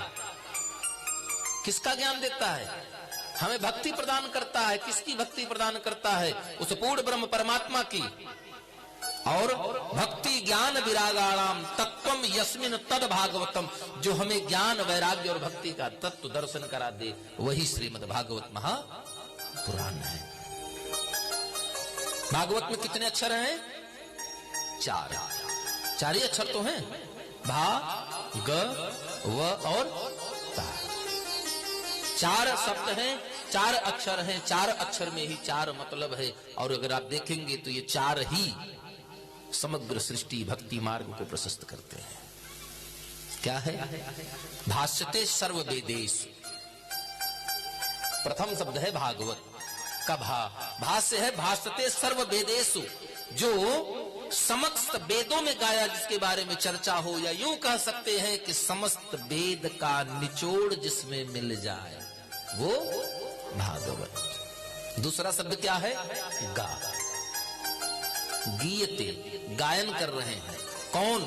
नारद आदि सभी बड़े बड़े ऋषि महात्मा। किसके बारे में? भागवत जी के बारे में, जिसकी चर्चा सारे संत करते हो। वो क्या है? श्रीमद् भागवत महापुराण। तीसरा शब्द है वा वदन्ति त्रिषु लोकेषु, जिसकी महिमा के बारे में चर्चा तीनों लोक में हो, वही भागवत है। और चौथा है, अब पूर्ण श्लोक को समझ लीजिए, भासते सर्व वेदेश गीयते नारदादि भी बदन्ति त्रिषु लोकेषु तरन्ति भवसागरा। जिसका गायन मात्र से करने से, और गाना तो छोड़ दीजिए महाराज, पढ़ना तो छोड़ दीजिए, अगर आपने भाव से इसके एक श्लोक को, एक भी श्लोक को अगर आपने स्मरण कर लिया, भाव से श्रवण कर लिया, एक तो बहुत दूर हो गया, आधा भी छोड़ दीजिए, एक चौथाई हिस्सा, एक पाद, अगर उतना भी नहीं कर पा रहे हैं तो भागवत का भाव भी अगर आपके कानों से हो करके हृदय में उतर जाए तो समझ लीजिए कि आपका कल्याण तो पक्का हो गया महाराज। क्योंकि महात्मा में यही तो बताया। और इसमें क्या है? सर्गस्य प्रतिसर्गस्य वंशो मनवंतराणि च। इसके सर्ग प्रतिसर्ग जितने भी हैं, इसमें क्या है? समस्त भागवत भक्तों की चर्चा है, साथ ही साथ क्या है? भक्त के समस्त वंशों की चर्चा है, वंशावली की पूरी चर्चा है। और मनवंतर में होने वाले उन भक्त चरित्रों में से जो राजा हुए, जो प्रतापी हुए, उन समग्र राजाओं का वर्णन है। ये 5 लक्षण होते हैं किसके? पुराण के। सर्गस्य प्रतिसर्गस्य वंशो मनवंतराणि च वंशाय चरितं चैव पुराणं पंचलक्षणम्। ये 5 लक्षण पुराण के हैं, लेकिन हमारे इस महापुराण में कितने लक्षण हैं? इस महापुराण में महाराज जी 10 लक्षण हैं। नारद जी सब भक्ति मैया को बताए, इधर सूत जी महाराज सब बता रहे हैं सौनकादिक ऋषियों को, यहाँ नारद जी को परमहंस संहिता सुना रहे हैं। बाबा भोलेनाथ माता को सुना रहे हैं। नैमिष गए हैं आप लोग? ये नैमिष में कथा चल रही है। हम लोग इस लोग भी बोलते होंगे संकल्प, तो शुभ पुण्य अवध नैमिषारण्य मध्य, यही तो बोला जाता है। अवध क्षेत्र और नैमिषारण्य के पावन क्षेत्र के मध्य में बसी हुई लक्ष्मणपुरी नगरी लखनऊ जनपदांतर्गत। देखिए, हमने कभी चाहने वाले या सोचने वाले हम होते कौन है? क्योंकि हुई है सोई जो राम रच रखा। हाँ, इतना जरूर है कि हमारे गुरु जी के कथनानुसार, क्योंकि हमारे लिए तो वही भगवान की वाणी है, उस बात पर हमें इतना विश्वास है कि हमारे लिए जरूरी नहीं होता है कि हमारे पंडाल में इस मंच के सामने 5000 लोग बैठे हों। जरूरी नहीं है। तुम्हारा जरूरी क्या है? जरूरी ये है कि इस पंडाल में जो 50 लोग बैठे हैं, उन 50 में से वो कौन भक्त होगा जिसके हृदय में कथा बैठती है महाराज। जिस दिन आपके हृदय में कथा बैठ जाएगी, उस दिन आपका कल्याण होगा। बोले राधे। भीड़ की जरूरत नहीं होती है, भीड़ तो रैली में होती है, भीड़ तो नेताओं की रैली में होती है, कथा में थोड़ा भीड़ होती है।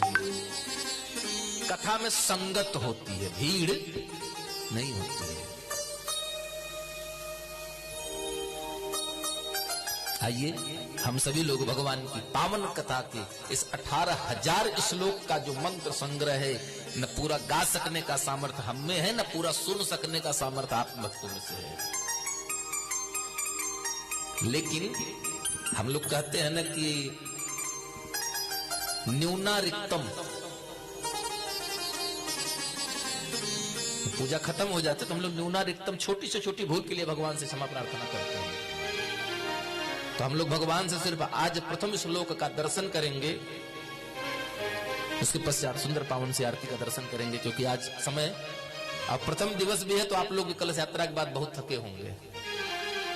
आइए हम लोग प्रथम श्लोक का दर्शन करते हैं। सच्चिदानंद रूपाय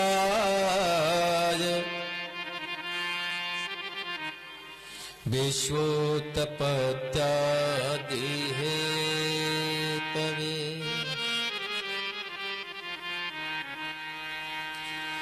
तापत्रय विनाशाय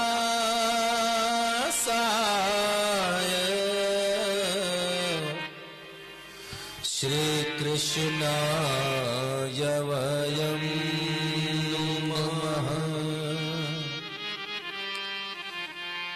तापत्रय विनाशाय श्री कृष्णाय वयं नमः। श्री कृष्णाय वयम नमः। वयम मतलब होता है हम सब मिलकर क्या करते हैं? श्री कृष्णाय वयम, हम सब नुमः, नमन करते हैं, प्रणाम करते हैं।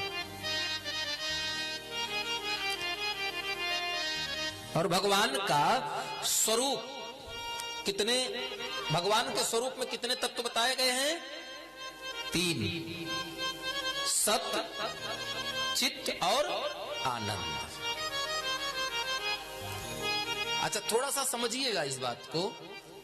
हम भौतिक जगत में जीवन जी रहे हैं। हमारे जीवन में, हमारे जिंदगी में, हमारे मानव जीवन में कितने दुख हैं? हमारे मानव जीवन में कितने ताप हैं?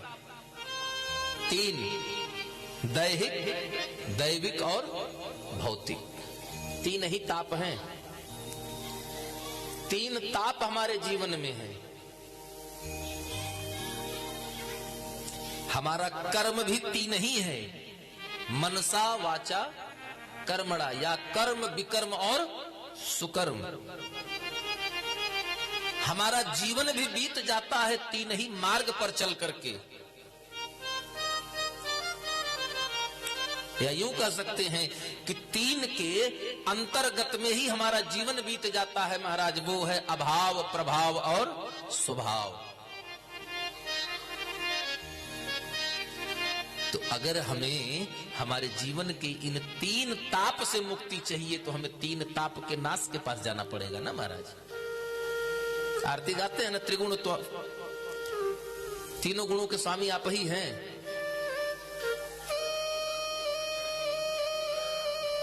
गोस्वामी जी बड़ा सुंदर से बात लिखते हैं महाराज उत्तरकांड में। हाँ, दैहिक दैविक भौतिक ताप, दैहिक दैविक भौतिक ताप, दैहिक दैविक भौतिक ताप, दैहिक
पाप से मुक्ति मिलेगी कब?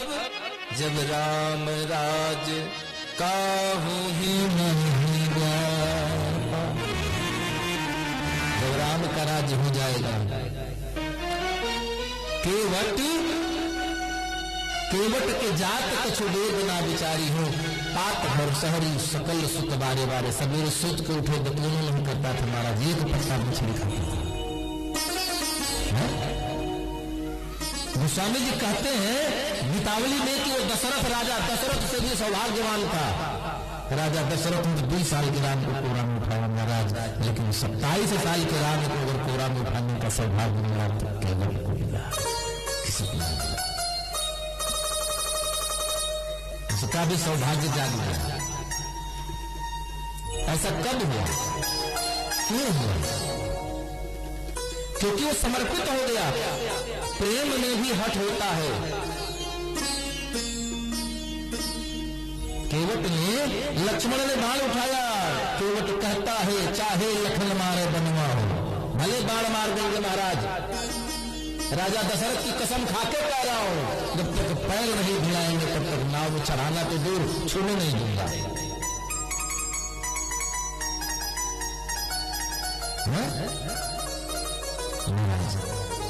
राम को भक्त के जिद के आगे झुकना पड़ गया हो। कहा भैया जैसे मर्जी वैसे करो, लेकिन हमको पार पहुंचो। बोला इससे काम नहीं चलेगा, आपको कहना पड़ेगा कि आओ मेरा पैर धो। और भगवान ने कहा हो तो विलंब उतारू, उतारे पारू। काहे कैसे? बेग आन जल, बेग जल्दी आओ, लेट मत करो, अब जल्दी आओ, बेग आन लेकर आओ। क्या? जल। पाए पखारू, जल्दी पैर धो। भगवान को झुकना पड़ा है अपने भक्त की जिद के आगे।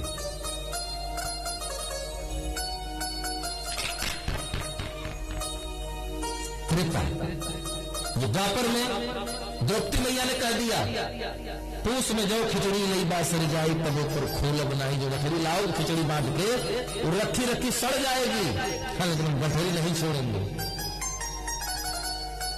अरे भाई एक प्रद्युमन हुए, एक तो थोड़े रही हैं।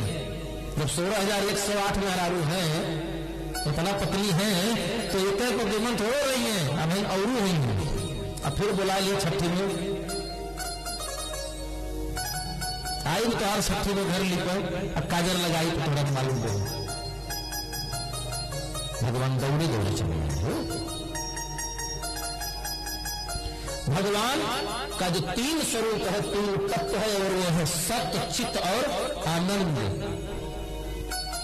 तत्व उपनिषद में लिखा है आनंद के 2 मार्ग हैं, 2 साधन हैं। एक साधना जन्य है, या कह सकते हैं स्वयं शुद्ध आनंद है, और एक साधन जन्य आनंद है। साधन जन्य आनंद। मई की दोपहरिया में भी हम आए और किसी के घर में घुसे, बढ़िया महाराज 1.5 टन का एसी लगा है। अरे महाराज घुसते तो समझे पूरा शरीर पानी हो गया। तो महाराज कैसा महसूस हुआ? तो जिसको पूछेंगे कैसा महसूस, क्या कहेगा? अरे महाराज पूछिए मत, बड़ा आनंद आया। भूख लगी हो, अभी चले जाइए हमारे ठाकुर साहब के घर में, बढ़िया रसमलाई मिल जाए खाने के लिए, बढ़िया शाही पनीर मिल जाए खाने के लिए। भूख लगी है, 2 दिन से भोजन नहीं मिला है। अब पूछ ले कोई, भैया भोजन ठीक रहा? तो क्या कहेगा? क्या बात मेरा, बड़ा आनंद आ गया भोजन करके। लेकिन कितनी देर? नहीं।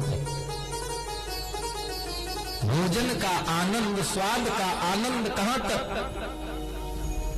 सिर्फ इंद्रिय तक होता है। बात को समझिएगा। साधन का जो आनंद है वो मात्र इंद्रिय तक है।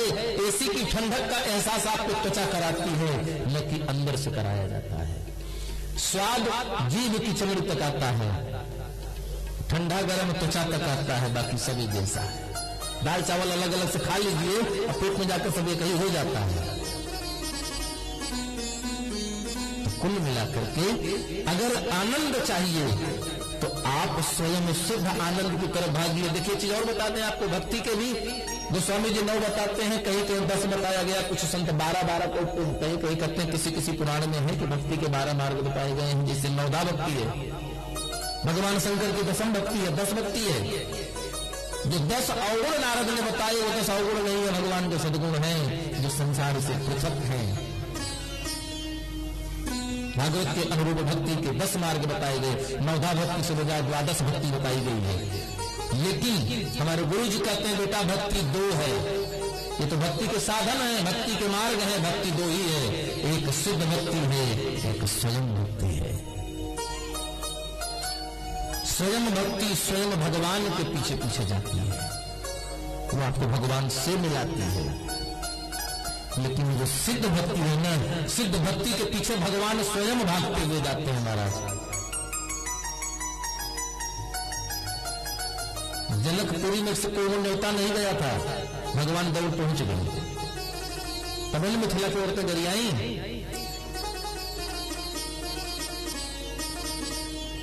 बिन चिट्ठी बिन पाती है, मुनि बाबा संग बनी बिया के तना उमंग रह चली बिना बोलो नहीं बिया कर।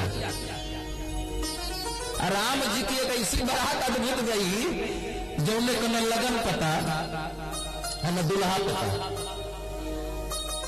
बिना तिथि बिना नक्षत्र के बिया लगन भाई। तो कुल मिलाकर के सिद्ध भक्ति को पकड़िए।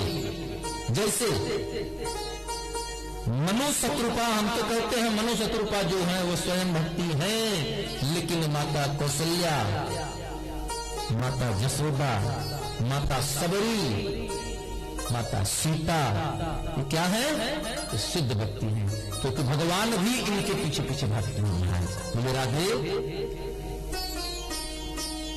तो खुद के अंदर जज्बा आपके अंदर भक्ति भी इतनी प्रबल कर दीजिए भगवान मजबूर हो जाए, भगवान का तीनों चित्त आपके शरीर में आ जाए। जैसे रामचरितमानस 3 लाइन में लिख लीजिए, इसको समझना हो तो बस इतनी बात को समझना है।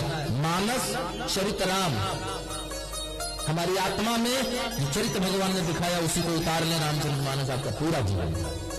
आपके जीवन से अलग कुछ नहीं है रामचरितमानस में। ऐसी कोई बात जो स्वामी जी ने नहीं लिखी जो मानव को 100 साल के जीवन के अलग की हो, सब जीवन का है। राम जी भी, भगवान भी यही कहते हैं, भगवान का क्या स्वरूप है? सत्य, पहला चीज सत्य। हमको सत्य की जरूरत है। जितना झूठा आदमी समाज में होगा सबसे पहले कहेगा हमको, अगर बहुत अच्छी होती है ना, अरे महाराज जो हमारे सामने कोई इतना भी झूठ बोले तो समझिए कि अगर हमारा बस एकदम फांसी चढ़ा देगा। जो इस बात का ज्यादा कहने वाला हो पक्का मान लीजिए कि सबसे बड़ा झूठा खुद है। हाँ, हम पहचान बता दे रहे हैं। हर बात में कसम खाए, हर बात में कसम खाए, भगवान कसम। अरे अब तो हम देखिए बच्चे बच्चे कहते हैं माई कसम, जरा से कुछ बात तो कह, हाँ माई बाबू कसम हो, हम ना कहिए। जितना जल्दी जल्दी कसम खाए और जितना ज्यादा बोले। 3 व्यक्ति बहुत झूठ बोलता है, ये मान चलो झूठ बोलता ही बोलता है। अतिशय बोलने वाला, अत्यधिक बोलने वाला, अत्यधिक कसम खाने वाला, और जो बताए हैं कि जो हमारे सामने झूठ बोल दे समझो कि फांसी चढ़ा दे, स्वयं 3 व्यक्ति जरूर झूठ बोलेगा। क्योंकि आप ज्यादा बोलोगे, हम इस ज्यादा बोलने के लिए 4 घंटा बोलने के लिए हम कितना पढ़ते हैं तो हम ही जानते हो कि हम नहीं बोल पाते, गुरु जी बुलवा लेते हैं जबरदस्ती डंडा लेकर। अगर आप बिना पढ़े दिन भर बोलेंगे तो कहीं न कहीं गड़बड़ी तो हो ही जाएगी। सत्य, सत्य क्या है? क्षिति जल पावक गगन समीरा, पंच रचित अधर शरीर। यही सत्य है, लेकिन उससे बना यह शरीर सत्य नहीं है।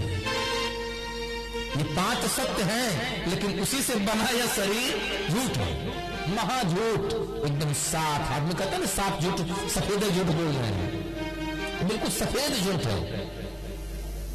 तो जानते हैं हमारे गुरु जी एक बात कहते हैं, बड़ा अच्छा लगता है वो बात उनका।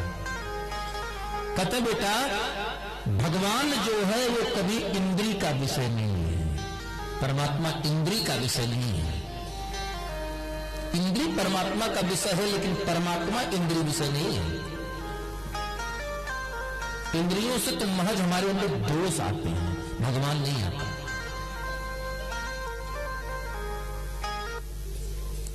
तो महाराज फिर वो 5 सत्य कैसे हैं? क्योंकि सत्य वही है जो सनातन से है, आदिकाल से अनादिकाल तक जो रहेगा वही सत्य है। और हम लोग सत्यनारायण भगवान कथा सुने हैं, सत्यनारायण बाबा कथा सुने हैं ना। उसके प्रथम अध्याय में जब नारद जी गए हैं, एक बार करतल करवीना गावत हरि गुण गान प्रवीणा, क्षीर सिंधु गौनी नाथा जब बस श्री विलास। भगवान से पूछा महाराज कलयुग में बड़ा दुख लोग उत्पात मचाए हैं, तो कब जाते भगवान मिल गए थे क्या? नहीं, जब उन्होंने स्तुति किया। और सत्य लिखा है भगवान स्कंद पुराण के रेवा खंड की कथा है सत्यनारायण भगवान की, वो भी कहीं मनगढ़ंत कथा नहीं है। उसमें लिखा है कि नारद जी ने स्तुति किया और क्या कहा?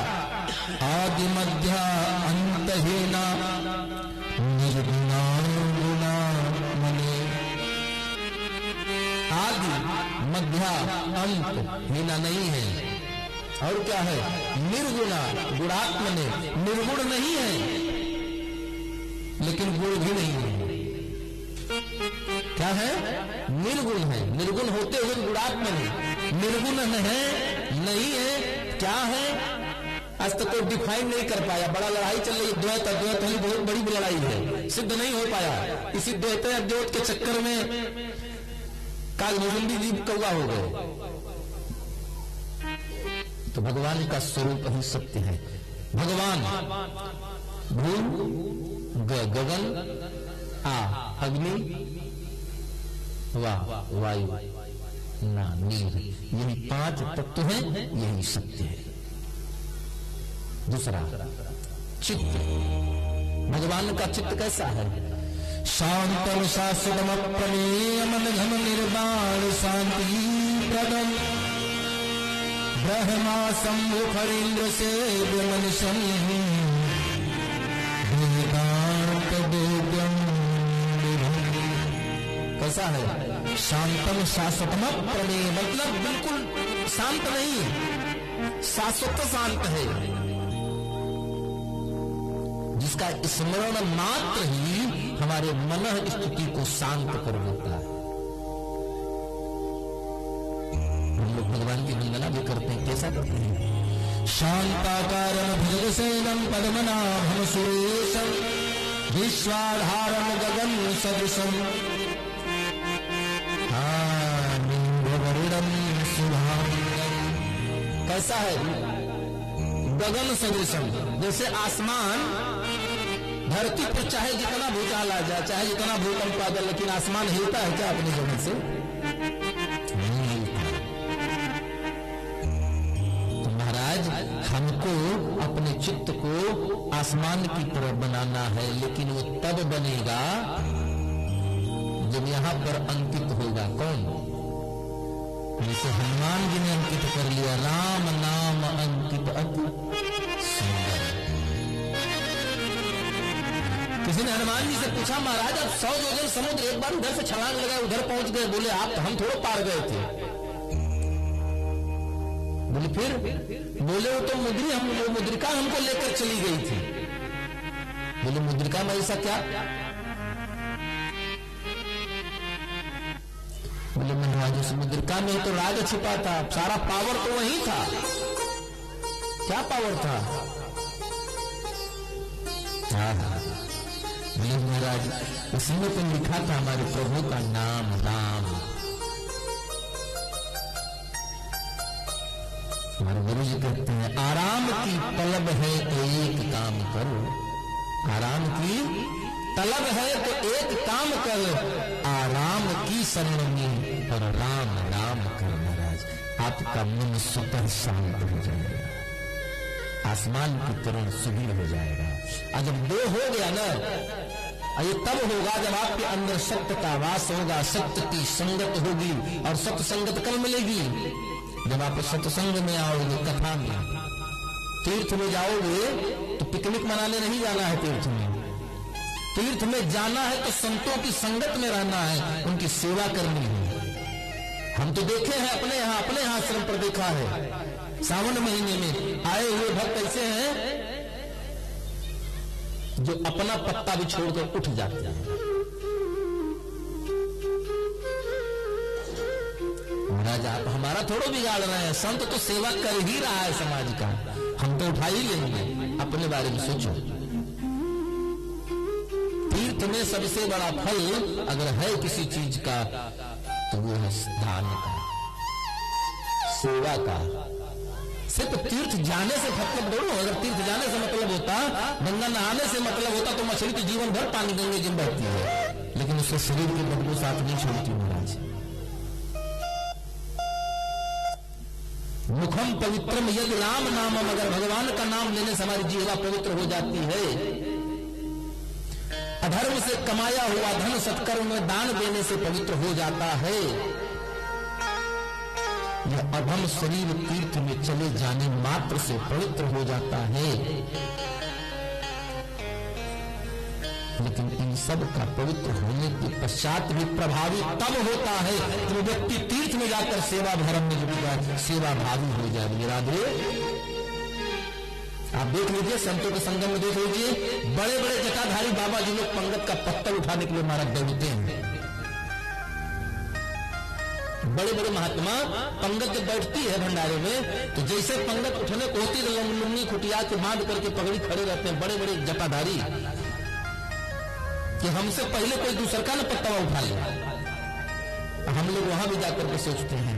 तो ये तीन चीजें हैं, जब हमारा मन सत्य का साथ पाएगा तो मन शांत हो जाएगा, चित्त स्थिर हो जाएगा, और जब मन स्थिर हो जाएगा तो फिर क्या होगा महाराज? फिर आनंद ही आनंद रहेगा ना। हम दुखी होते तो क्या कहते हैं? कहते महाराज हमारा मन बड़ा विचलित है। विचलित माने स्थिर नहीं, चलायमान है। तो जब मन चलायमान है तो आप बेचैन हैं। किसी ने पूछा बाबा भोलेनाथ से कि आप इतने मस्त कैसे रहते हैं? बोले बाबा ने कहा हम हलाहल पी तो गए, लेकिन कैसे पिए? यही तो स्वराज है, आप आज तक नहीं जान पाए, हमको कुछ नहीं हुआ। बोले कैसे पिए? बोले रा बोले मुंह खुला, विष अंदर अंदर गया, प्रभावी हुआ, गले तक रुक गया, उसके बाद मुंह बंद करके बोलकर बंद कर लिया। राम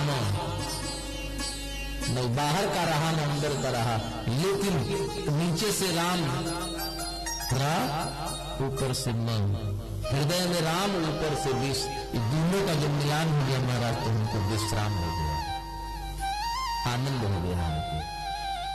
देखिए संत, यही अंतर है हम में और संतों में और आप में, यही एक अंतर है। जो बड़े बड़े महात्मा हैं, मैं बता रहा हूं आपको, अंतर बता रहा हूं, अनुभव आप अभी करिएगा, प्रैक्टिकल बिल्कुल। इसमें कितनी माएँ हैं जो करवा चौथ का व्रत रहती है? हाँ हाँ बोलिए।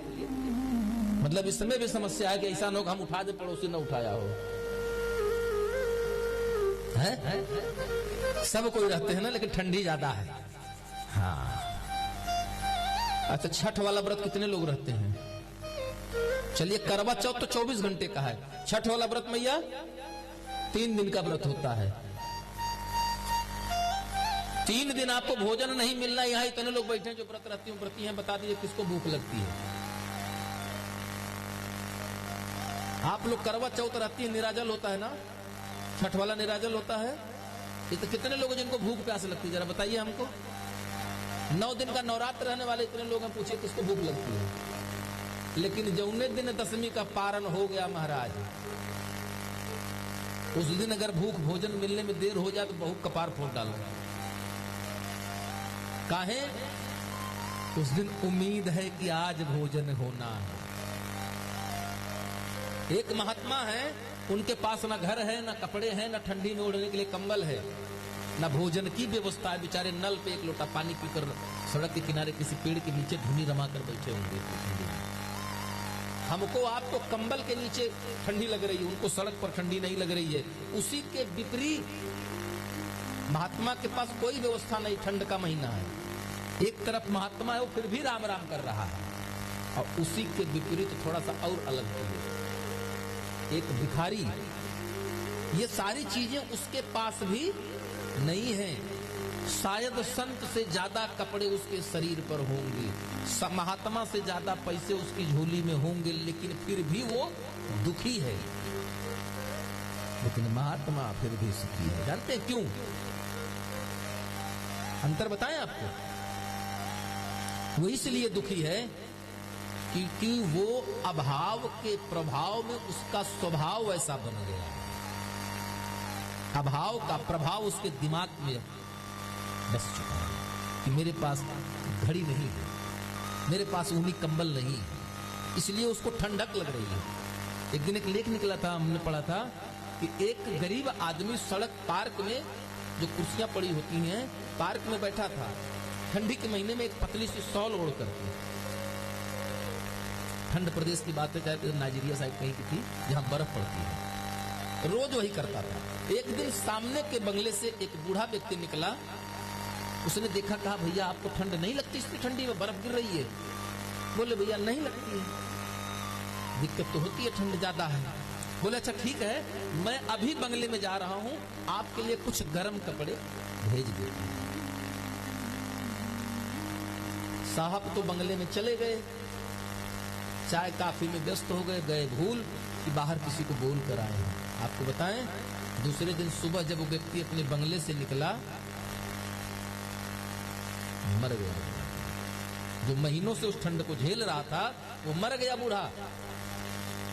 बगल वाला से पूछा, भैया अभी तो शाम तक तो ठीक थे? बोले वो मरा नहीं, उसको आपने मार दिया।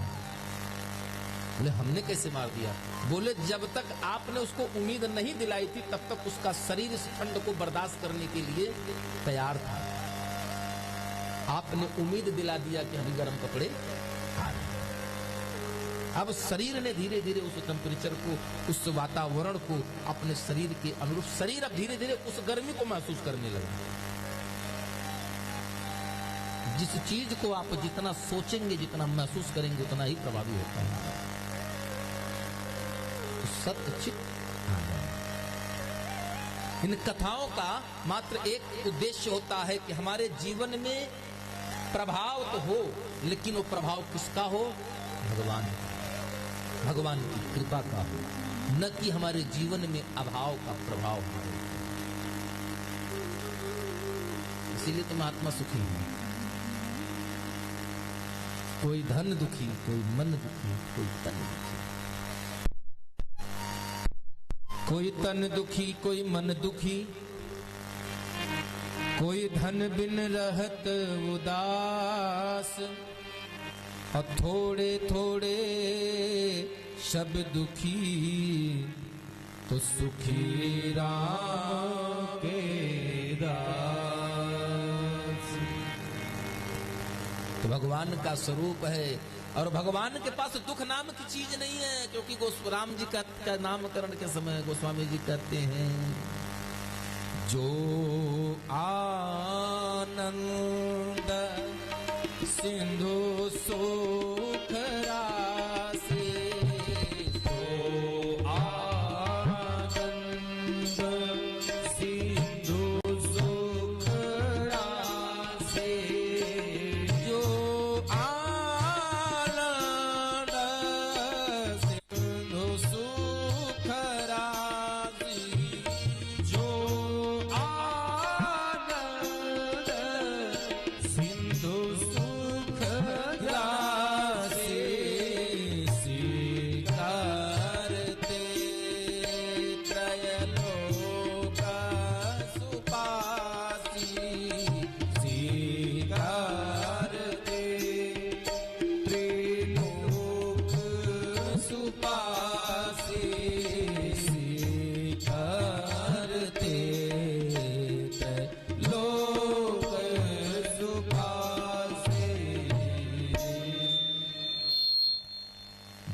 आनंद सिंधु सुख राशि, जो आनंद सिंधु सुख राशि, सीकर ते त्रैलोक सुपासी। तो जिसके पास महाराज अगर समुद्र में जाएंगे तो आपको जल मिलेगा ना। समुद्र में क्या है? कुआं में बाल्टी डालेंगे तो पानी ही मिलेगा ना, क्योंकि उसके पास पानी है। एक बात आपको बताएं, इन्हीं शब्दों के साथ आज हम अपनी वाणी को विराम देंगे। हम लोग एक बात को लेकर बहुत दुखी होते हैं। किस बात को लेकर के?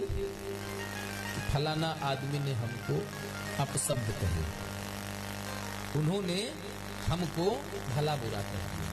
तो महाराज एक चीज बता दें आपको, व्यक्ति वही चीज आपको सामने से दे सकता है जो उसके पास होगा। एक सम्मानित व्यक्ति ही दूसरे को सम्मान दे सकता है। एक धनवान व्यक्ति ही दूसरे की मदद में धन दे सकता है। इसलिए कभी इन बातों पर चिंता आप न व्यक्त करें। सिर्फ भगवान क्या मुझे मेरे दाता ने बहुत कुछ दिया है, तेरा शुक्रिया है, तेरा शुक्रिया है। आइए हम सभी लोग दो एक छोटा सा संकीर्तन, तो उसके पश्चात आरती। आचार्य जी आरती की तैयारी करिए।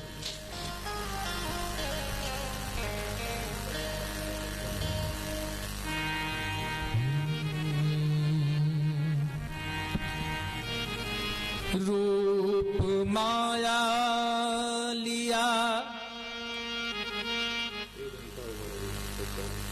अच्छा, रूप माया लिया जब घनी रात का। ये जो रूप है माया ने, रात है ना इसमें, तो उस भक्त कहता है रूप माया लिया जब घनी रात का। अंधेरे में हम ढूंढ नहीं पाते किसी चीज को, तो कैसे भगवान से भक्त कहता है। भाव से आप सभी लोग कहेंगे, कैसे ढूंढूं मैं रघुबर पता आपका। रूप माया लिया जब घनी रात का, कैसे ढूंढूं मैं रघुबर पता आपका। कैसे ढूंढूं मैं रघुबर पता आपका। कैसे ढूंढूं मैं रघुबर पता आपका। कैसे ढूंढूं मैं रघुबर पता आपका। रूप माया लिया, रूप माया लिया जब घनी रात का। रूप माया लिया जब घनी रात का। कैसे ढूंढूं मैं राघव पता आपका। कैसे ढूंढूं मैं राघव पता आपका। जय हो।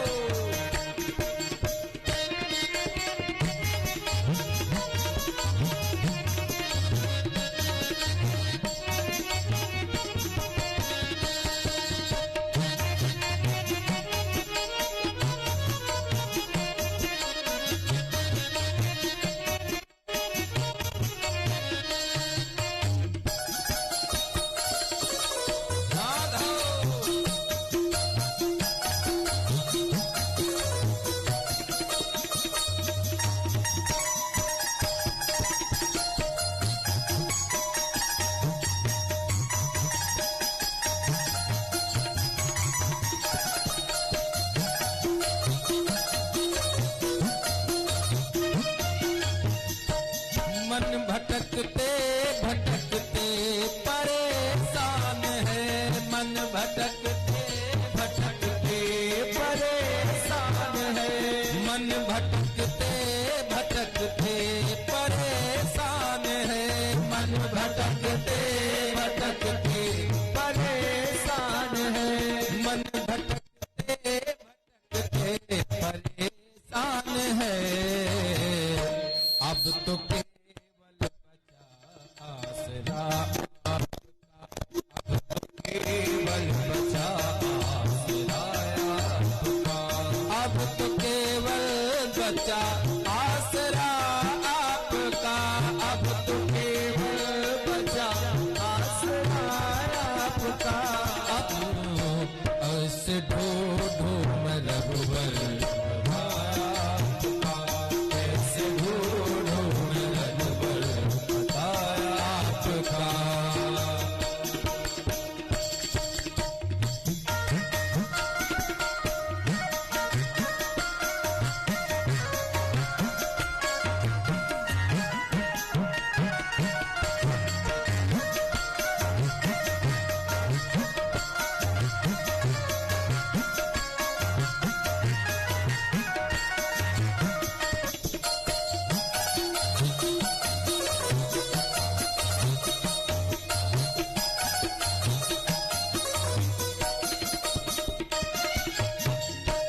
सुनता हूँ उसका जीवन संवर जाएगा, सुनता हूँ उसका जीवन संवर जाएगा, सुनता हूँ उसका जीवन संवर जाएगा, सुनता हूँ उसका जीवन संवर जाएगा। जिस पे होते कर्म की नजर आपका, जिस पे होते कर्म की नजर आपका, रूप माया लिया जब घनी रात का, रूप माया लिया जब घनी रात का, कैसे ढूंढूं मैं रघुबर पता आपका, कैसे ढूंढूं मैं रघुबर पता आपका, कैसे ढूंढूं मैं रघुबर पता आपका, कैसे ढूंढूं मैं रघुबर पता आपका। हरि बोल।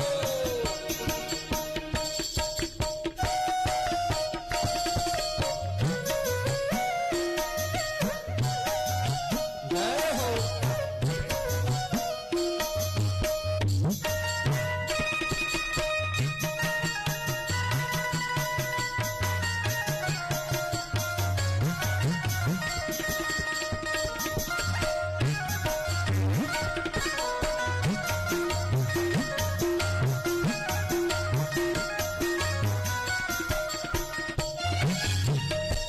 अपने चरणों से क्यों दूर रखा मुझे, अपने चरणों से क्यों दूर रखा मुझे, अपने चरणों से क्यों दूर रखा मुझे, अपने चरणों से क्यों दूर रखा मुझे, अपने चरणों से क्यों दूर रखा मुझे, अपने चरणों से क्यों दूर रखा मुझे, आपसे ही शिकायत करूं आपका, आपसे ही शिकायत करूं आपका, रूप माया लिया जब घनी रात का, रूप माया लिया जब घनी रात का, कैसे ढूंढूं मैं रघुबर पता आपका, कैसे ढूंढूं मैं रघुबर पता आपका, कैसे ढूंढूं मैं रघुबर पता आपका, कैसे ढूंढूं मैं रघुबर पता आपका। अब तो केवल पचास आपका, अब तो केवल पचास आपका, अब तो केवल पचास आपका, अब तो केवल पचास आपका। रूप माया लिया जब घनी रात का, इस रात के अंधेरे में किसका सहारा है? अब तो केवल बचा आसरा आपका। हे प्रभु, आप ही का सहारा है। इसलिए एक भरोसो, एक बल, एक आस, विश्वास। कौन? राम। क्योंकि माया से बचना है तो मायापति को आना पड़ेगा।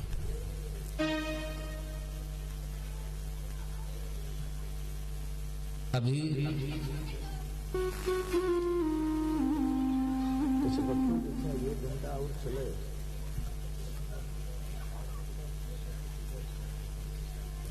राधे।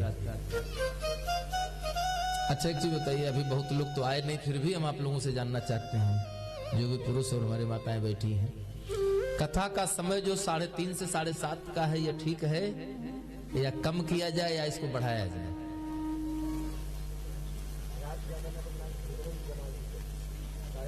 नहीं नहीं, हम दोनों पक्ष को लेकर चलना है भाई, हमारी मर्जी से थोड़ा सा होना है। कथा 4 से 8 कर लिया जाए।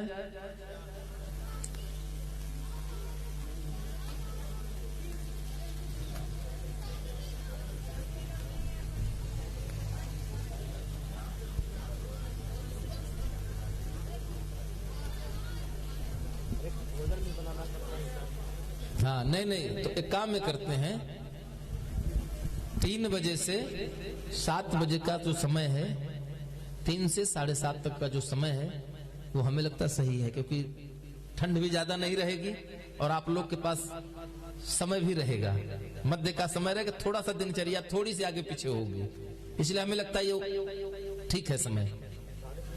सहमत हो तो एक बार दोनों हाथ उठा करके खूब बढ़िया से जय घोष करें, बोले वृंदावन बिहारी लाल की राधे। हाँ थोड़ा धीरे से बोलिए, और धीरे से राधे, और धीरे से, और धीरे से राधे। जब तक एक संगत में नहीं बोलेंगे तब तक राधे राधे चलेगा। हाँ नहीं ऐसे नहीं, एक बार राधे राधे। हाँ अब की लगा है कि नरपत खेड़ा के भक्त हैं।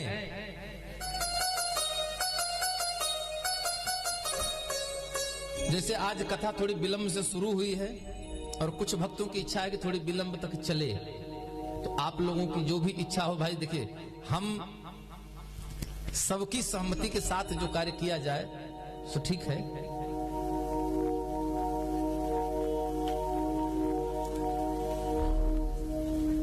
कल से 7:30 बजे तक किया जाए। आज चूंकि कथा भी विलंब से शुरू हुई, 1 घंटा विलंब से हुई, तो 1 घंटा विलंब तो हम नहीं कर सकते हैं, लेकिन हाँ 10 मिनट समय अधिक लेना चाहेंगे आप सभी भक्तों से। 10 मिनट का समय 7:30 का टाइम है, तो अब चूंकि 1 घंटा विलंब से हुआ तो हम पूरा 1 घंटा नहीं लेंगे, लेकिन 10 मिनट समय अधिक आपका लेंगे। हाँ तो छोड़ेंगे नहीं, क्योंकि कभी तो आप लोग मिलते हैं, 7 दिन बाद फिर कहां मिलेंगे आप लोग।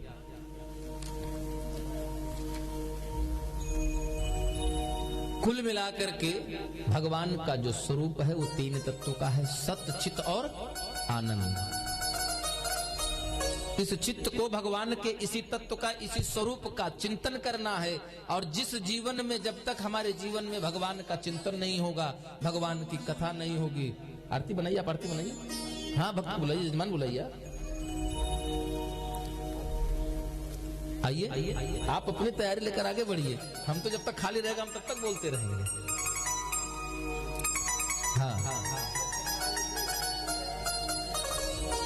तो जीवन में, जिसके जीवन में जब तक कथा का चिंतन नहीं होगा तब तक उसके जीवन से व्यथा का चिंतन नहीं जाएगा। और हमने कहा था ना कि कथा कौन सुना रहा है। सुंदर नैमिषारण्य के चक्र तीर्थ में बैठ करके शौनकादिक ऋषि 1000 वर्ष तक चलने वाले सुंदर यज्ञ का आयोजन करते हैं और आपस में विचार करते हैं। इसी श्लोक के साथ आरती का दर्शन करेंगे। क्यों? क्योंकि 1000 वर्ष तक का जो यज्ञ होना है, यज्ञ तो फान दिया, लेकिन उनको देख रहे हैं कि आगे जो कलयुग आएगा, कलयुग में लोग इतने दानी धर्मात्मा, इतने भक्त प्रवृत्ति के नहीं होंगे। यही चिंता है। सूत जी महाराज इधर सुखदेव जी परीक्षित जी को कथा सुना रहे हैं। भागवत में लिखा है, नैमिषे सूतम आसीन अभिवादय महामतिम। एक बार नैमिषारण्य के पावन तट पर, उन्हीं तपस्थली में 88,000 शौनकादिक ऋषियों की तपस्थली है, चक्र तीर्थ पावन नैमिष, जहां के हमारे 18 पुराण या समस्त ग्रंथ कहे जा सकते हैं कि उन्हीं के जगह पर बैठ करके। कोई कथा किसी पुराण की बिना नैमिष के शुरू नहीं हुई है। सूत जी, नैमिषे सूतम आसीन, सुंदर सूत जी महाराज का आगमन होता है। कहां? और हुआ तो क्या हुआ? अभिवादय महामतिम। जितने बड़े बड़े महामहिम बुजुर्ग बड़े श्रेष्ठ संत बैठे हैं, सारे लोग अपने स्थान से खड़े होकर के सुंदर सूत जी महाराज का स्वागत करते हैं, अभिवादन करते हैं। और कौन कर रहा है? कथा मृत रसा स्वाद कुशल है, जो भगवान की कथा के रस का पान करने में कुशल है, योग्य है। कौन है ऐसे? शौनकादिक ऋषि हैं। वो ब्रब्रीत क्या वो बोल रहे हैं, किससे? सूत जी महाराज से कह रहे हैं। कि प्रभु हमें कथा सुनाइए, हम भगवान की कथा सुनना चाहते हैं। यहां पर एक बात आती है, श्रोता, कथा सुनाई जाए, कहने और सुनने में दो व्यक्ति की आवश्यकता है। कितने? दो व्यक्ति। लेन देन में दो व्यक्ति की आवश्यकता है। बड़ी गोल मोल बात लिखे हैं गोस्वामी जी ने भी, फुलवाई में यही तो लिखा है, चौदिस चितव पूछ मालीगन लगे लेन, लगे लेन, दल फूल मुदित मन। किससे ले रहे थे? कौन दे रहा था? लेन देन में दो व्यक्ति की आवश्यकता है, सुनने सुनाने में दो व्यक्ति की आवश्यकता है।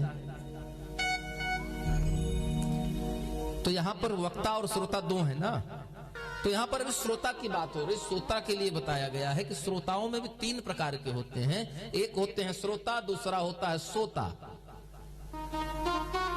एक होता है श्रोता और दूसरा होता है सोता, और तीसरा होता है सरौता। श्रोता, श्रोता और सरौता। तो श्रोता वो जो भगवान की कथा सुने और दूसरे को सुनने दे। सोता वो जो कथा में आए, बढ़िया पैर पसार के बैठे, 2 बार जय बोले, तीसरी बार से खुद सो जाए। जब कथा विश्राम हो, पंडित जी कहें बोले वृंदावन बिहारी लाल की, तो वो कहे जय। तो जय नहीं कहता, वो कहता है प्रसाद हम भी लेंगे। हम लोग कहते हैं वृंदावन बिहारी लाल की जय, तो सोता कहता है एक प्रसाद हमारे लिए भी। एक होता है सरौता, जितना इधर व्यास जी बोलेंगे उतना वो बगल में बैठकर खुद ही बोलेगा, और अपना तो सुनेगा नहीं, अड़ोसी पड़ोसी को भी सुनने नहीं देगा। देखिए भागवत में श्रोता शब्द दो लोगों के लिए विशेषता आया है, और तीसरा नाम उद्धव जी का है। प्रथम नाम सौनकादिक ऋषियों का है श्रोताओं में, दूसरा नाम परीक्षित जी का है, तीसरा नाम उद्धव जी का है। भगवत गीता में अर्जुन को श्रोता बताया गया। रामचरितमानस में भगवान शिव जो कि कथा के अथाह सागर हैं, भगवान शंकर स्वयं को श्रोता मानते हैं। भक्त स्वयं भगवान भोलेनाथ को श्रोता बताते हैं।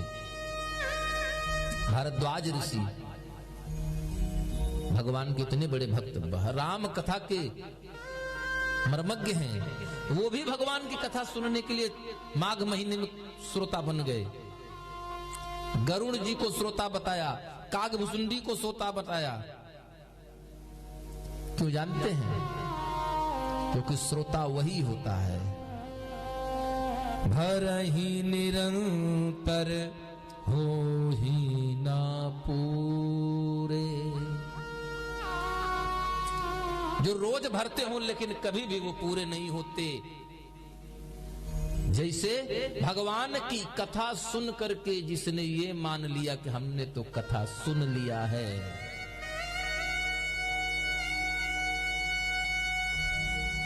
राम कथा जे सुनत अघाही रस विशेष तिन जाना नाई। वो जान नहीं पाएगा महाराज, कभी जीवन में भगवान को नहीं जान पाएगा, क्योंकि भगवान की चौपाई, मैं कहता हूं आपसे,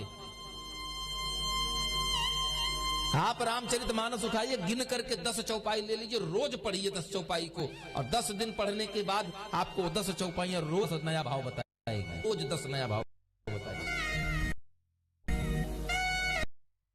जिसने भगवान कथा कहीं हम सब टीवी में देखे, हम कम से कम भागवत सुन चुके हैं महाराज, सब जानते हैं। तब बस समझ लीजिए कि 15 भागवत जाने हैं। पंडित जी थे, वृंदावन से पढ़कर लौटे थे। कहां से? वृंदावन से। भाई वृंदावन रह करके पाठशाला में, आश्रम में किसी सदगुरुदेव भगवान की सानिध्यता अगर उनको मिली है तो निश्चित रूप से विद्वान होकर ही लौटे, क्योंकि आश्रम में सिर्फ एक ही पढ़ाई होती थी। अब तो नहीं, पहले गुरुकुल जो होता था, गुरुकुल में वेद ही पढ़ाया जाता था। तो वेद पाठी ब्राह्मण होकर निकले, भागवत पर अध्ययन हुआ, निकले आए, संजोग से बाबा की झोली बनारस स्टेशन पर पहुंचते पहुंचते कोनो चुरा ले गया ट्रेन में से। अच्छा, बाबा जी लोग कहते हैं ट्रेन में तो बेचारे बैठ गए, टिकट बगल में खोस लिए थे कुर्ते में, जेब में, वो तो बच गया, लेकिन जो झोली में जो 2-4-10 रुपया विदाई स्वरूप गुरु भाई लोग दिए होंगे, वो 2-4 रुपया भी चोर चुरा ले गया। कैसे? क्योंकि बाबा की झोली को उन्होंने ट्रेन में ही मार दिया। अब बाबा बनारस उतरे, बाबा को जाना है थोड़ा दूर तक, अब बाबा के पास पैसा नहीं।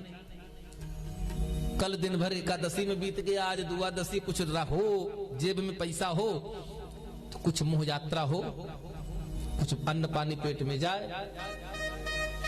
बनारस से बाबा जी के घर जाने का किराया उस समय हमारे गुरु भगवान कहते थे 2 रुपया लगता था, लेकिन अब बाबा के पास 2 रुपया नहीं, क्योंकि झोली तो चोरी हो गई।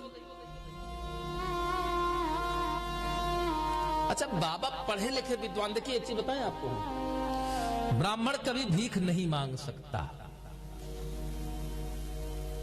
लोग कहते हैं कि उस कवि ने लिख दिया है कि बाभन के धन केवल भिक्षा, भिक्षा है, भीख नहीं है। भिक्षा और भीख में भी बड़ा अंतर है। अयोध्या वृंदावन में जाइए, एक से एक बड़े बड़े महाराज जी संतों के भिक्षा कराने के लिए 6-6 महीने का डेट लेके इंतजार कर रहे हैं। संत को भिक्षा कराने के लिए 6 महीने का वेटिंग चल रहा है। 2-2 साल आगे की डेट मिली है कि 2025 के दिसंबर महीना में 15 तारीख को आपके घर आएंगे भिक्षा करने। वो भिक्षा है,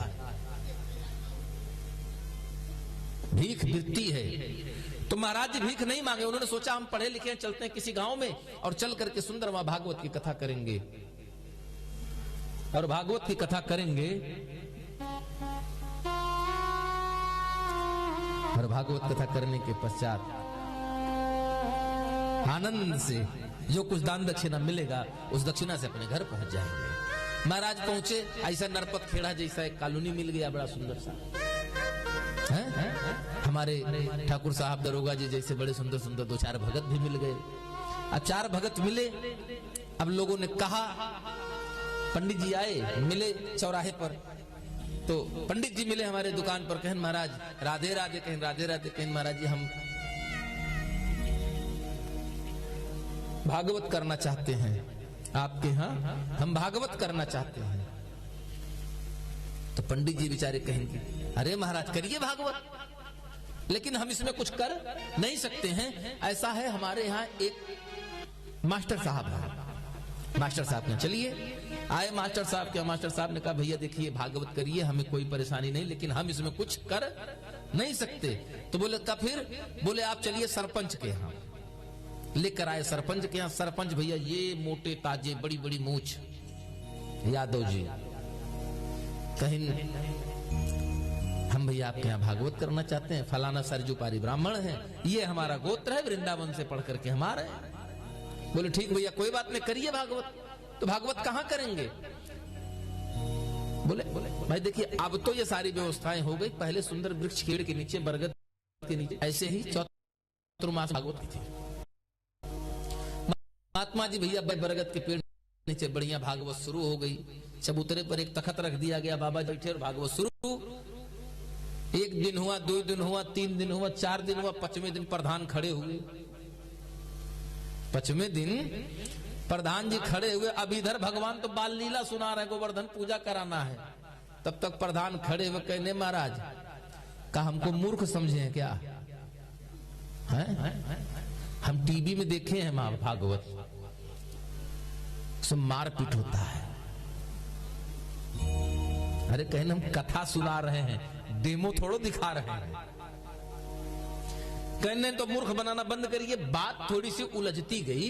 ब्राह्मण आदमी सब कुछ बर्दाश्त कर सकता है, लेकिन आत्मसम्मान पर चोट नहीं बर्दाश्त करता है। खिलाइए मत, कोई बात नहीं, सोने के लिए मत गद्दा दीजिए, चाप जमीन पर एक बिछौना बिछा देंगे सो जाएगा, कतरी बिछाकर, लेकिन सम्मान पूरा मिलना चाहिए। सम्मान में कटौती मतलब सब कुछ कट गया। पंडित जी बिगड़ गए। अब प्रधान जी और पंडित जी में पकड़ा हो गया, उनका कॉलर पकड़े, उनका कॉलर पकड़े हैं। अब पूरा गांव बैठकर देख रहा है, चारों तरफ से घेरे हैं, वाह क्या बात है। तब तक पंडित जी और यादव जी प्रधान जी में महाराज शुरू हो गया, वो उनको मारे उनको मारे। प्रधान जी तगड़े पड़े, महाराज जी को व्यास मंच से खींच लिया नीचे और शुरू हो गया महाराज उठा पटक। वो उनको पटके, कभी प्रधान नीचे तो कभी पंडित जी नीचे, जी को फूट गया खून बहा। अब गांव वाले क्या बात, इतनी सुंदर भागवत हो रही है, वाह। जो छुड़ाने पड़ोसी अड़ोसी रास्ते वाला जाए, अरे कहीं महाराज पंडित जी जान मार देगा, छुड़ाओ उनको। चले तो 4 आदमी पकड़ लिए, कहें मूर्ख आदमी, इतनी सुंदर भागवत चल रही है तो रोक रहा है इसको। कितनी सुंदर भागवत चल रही, पंडित जी के नाक से खून बह रहा है। बोलिए राधे। हाँ, ऐसी भागवत नहीं हो, भागवत भाव की चीज है। भावना में भाव न हो तो भावना बेकार है। लेकिन उसी भावना में अगर भाव मिला करके भज लीजिए महाराज, तो भाव से भज ले जो प्राणी, भाव से बेड़ा और एक के बार में पार हो जाएंगे। और इस बात की गारंटी देता हूं, हमारे सदगुरु देते हैं, शास्त्र देता है, भगवान ने स्वयं कहा क्या कि साधन धाम मोक्ष का,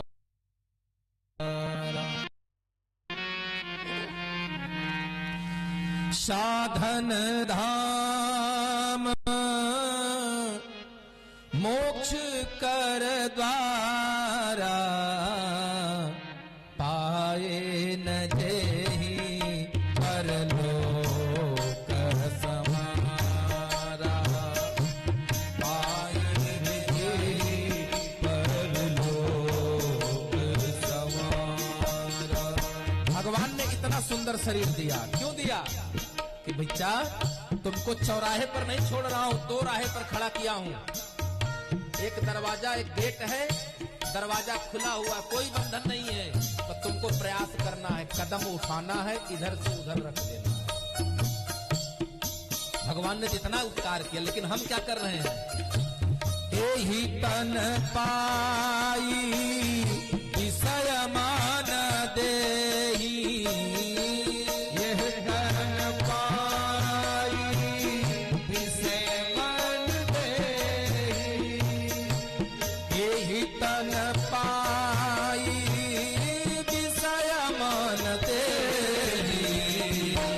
पलटे सुधा घट दूसु,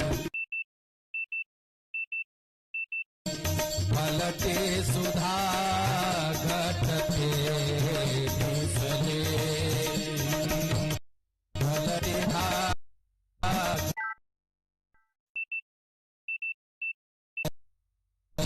श्री राम जय राम, जय जय राम, श्री राम जय राम, जय राम जय राम, जय जय राम।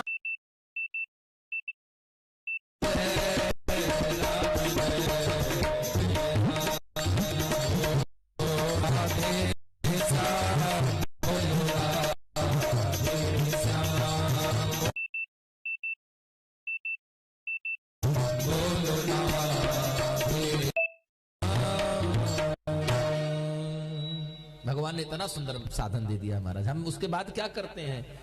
पलट सुधा घट ते विष ले, तो बनिया वाली हाल हो गई। कंजूस आदमी बनिया की दुकान पर गया, 10 रुपए का था, बर्तन के नाम पर उसके पास एक फूल का कटोरा था। माताएं देखी होंगी, पहले जो पुराने जमाने में फूल वाला कटोरा होता था, उसमें नीचे थोड़ा सा पी में भी थोड़ी जगह बनी रहती, थोड़ा निकला होता था ऊंचा सा। तो सब तेल तो कटोरे में आ गया, लेकिन थोड़ा सा तेलवा उसके बर्तन में बच गया। तो कंजूस आदमी ने सोचा ये तो 100 ग्राम तेल हमारा ही मार देगा बनिया। उसने विचार किया कि ये बनिया हमारा जो 25-50 ग्राम तेल बचा है तो मार देगा महाराज। हम ठहरे कंजूस, अपने मन में विचार किया, फिर बुद्धि लगाया, बोला तेलवा तो अंदर वाले कटोरा में हो ही गया है, अब इसमें से तो गिरेगा नहीं, इसको पलट कर अभी कटोरा में पीछे जगह है। उसने क्या किया, कटोरा पलटा, बोला भैया बाकी तेल हमारा इसी में नाप दो। अब बड़े भाव से लेकर घर चला आया। रास्ते में आया तो उसने सोचा कि देखूं हमारा पिछला वाला तेलवा सही है कि नहीं। तो पिछला वाला का तेल देखने के लिए अगला वाला कटोरा फिर पलट दिया, तो जो पीछे में तेल था वो चला गया। यह हाल हमारा। भगवान ने इतना सुंदर तन दिया हमको। दुनिया में, इस सृष्टि में 84 लाख योनियां हैं। भगवान ने बुद्धि सबको दिया, लेकिन विवेक इंसान को दिया, मनुष्य योनि को दिया। एक चीज और बताए, रोता तो हर योनि का पक्षी है, हर जीव रोता है। शायद आप लोगों ने नहीं देखा होगा, हमने अपने प्रत्यक्ष अपनी आंख से देखा है। गाय, भैंस, कुत्ता आदि को रोते हुए देखा गया है। दुख वो सब व्यक्त करती हैं, लेकिन हंसने की कला केवल मनुष्य के पास है। बोले राधे राधे, ये भगवान की कृपा है। अपने भाव की अभिव्यक्ति करने का भाव सिर्फ हमको दिया, क्योंकि हमें विवेक दिया भगवान ने। हमें इतना सब कुछ होने के बाद इस सुंदर अमृत का कलसा दिया भगवान ने, हम गिरा देते हैं महाराज। इसमें विषय रूपी विष भर लेते हैं। 6 शत्रु हैं, हम 6 को पाल लेते हैं। एक एक इंद्री का वशीभूत होकर हाथी मारा जाता है। काम इंद्री का वशीभूत हाथी मारा जाता है। कान का प्रेमी, घ्राण इंद्री का, श्रोणियनी का होने के कारण हिरण मारा जाता है। जिह्वा रस का स्वाद का प्रेमी होने के कारण मछली मारी जाती है महाराज। चमक का प्रतिंगा, आंख के इंद्री का प्रेमी होने के कारण भौरा मारा जाता है, फतिंगा मारा जाता है। जरा सा सोचिए आप लोग, अपने ऊपर विचार करें। हम 5 इंद्रियों को पाल कर बैठे हैं महाराज, हमारा क्या होगा? एक इंद्री का बसी हो जीव मार दिया गया, हम पे तो 5 का भाव है। हम काम को नहीं छोड़ पा रहे हैं। हमको सुंदर सुंदर दृश्य देखने को चाहिए, हम उसको नहीं छोड़ पा रहे हैं। खाने के लिए पनीर चाहिए, हम स्वाद को भी नहीं छोड़ पा रहे हैं, वो भी हमको चाहिए। हमको संगीत भी सुनने का शौक है, हम संगीत भी सुनेंगे, हम मुजरा सुनने जाएंगे, कथा भले न जाए, हमको उसका भी शौक है। हम बताइए, हम 5 को पाल रखे हैं, 5, इन्हीं 5 वेश्याओं का संग हुआ, धुंधकारी भूत हो गया महाराज। हमारा क्या होगा, इस पर विचार करिए आप लोग। यही कथा है। कथा और कुछ अलग से नहीं है।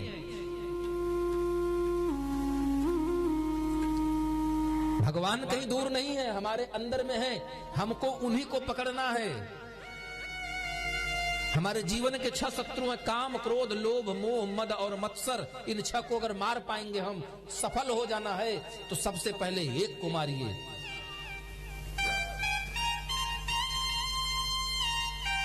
मोह सकल व्याधिन कर मूला।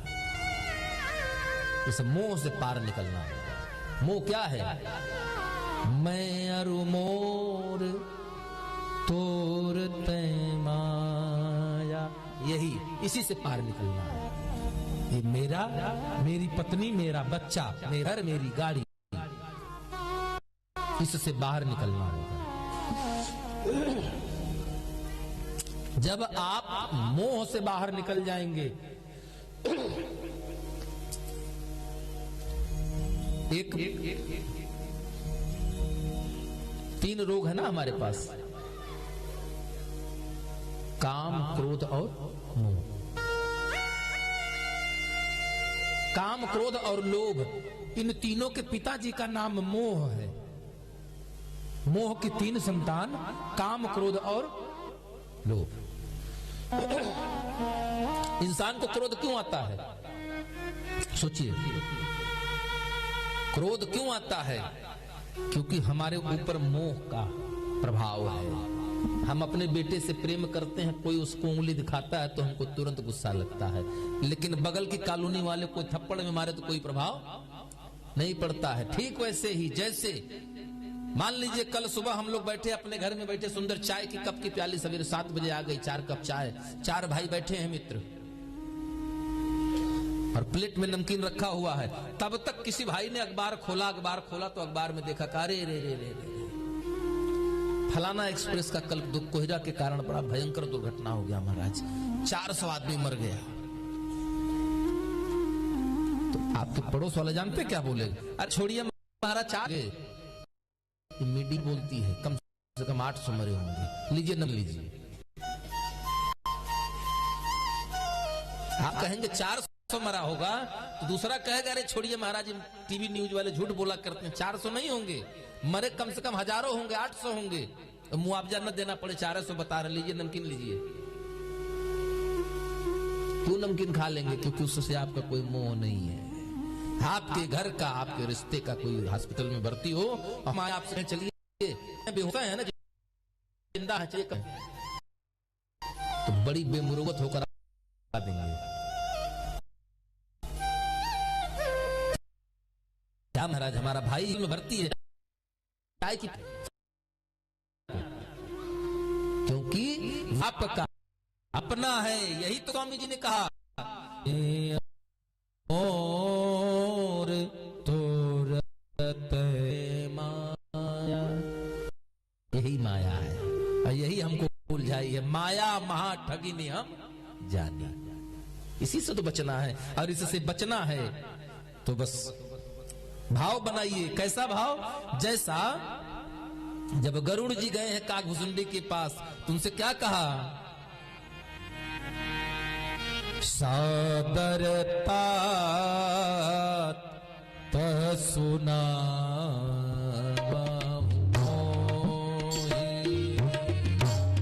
सादरता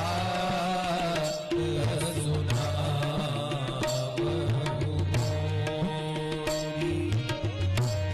सादरता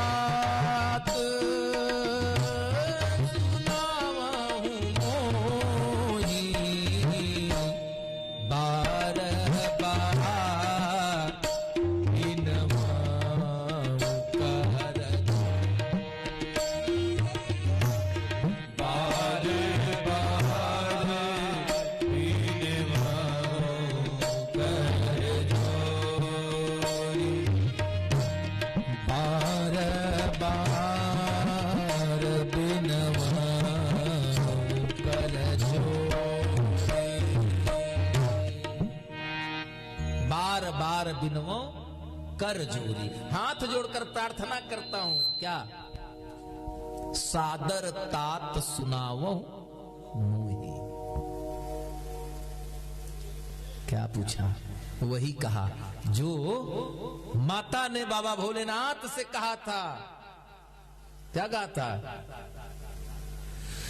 पूछे वो रघुपति कथा प्रसंगा, सकल लोक जग पावनी गंगा, सकल लोक जग पावनी गंगा,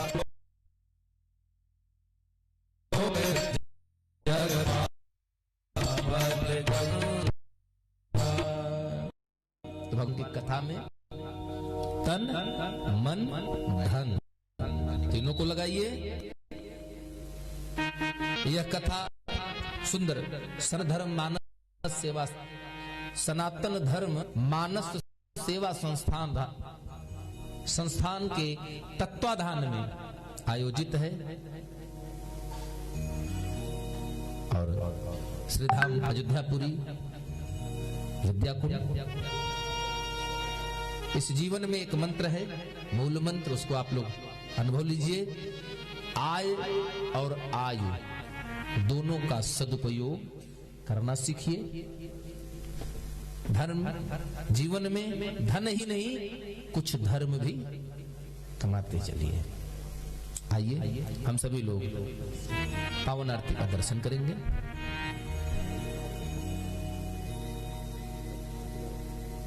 श्री कृष्ण गोविंद हरे मुरारी, हे नाथ नारायण वासुदेव,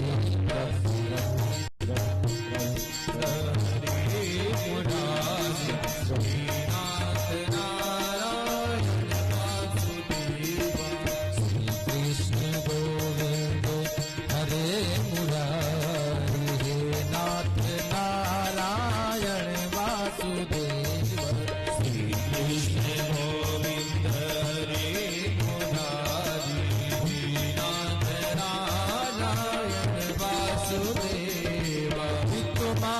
स्वामी सखा हमारे पितु मात स्वामी सखा हमारे नाथ नारायण वासुदेव हरे नाथ नारायण वासुदेव राधे राधे राधे जय श्री राधे राधे राधे राधे राधे जय श्री राधे राधे राधे जय राधे राधे राधे श्री राधे राधे राधे जय राधे राधे राधे जय श्री राधे राधे राधे जय श्री राधे राधे जय श्री राधे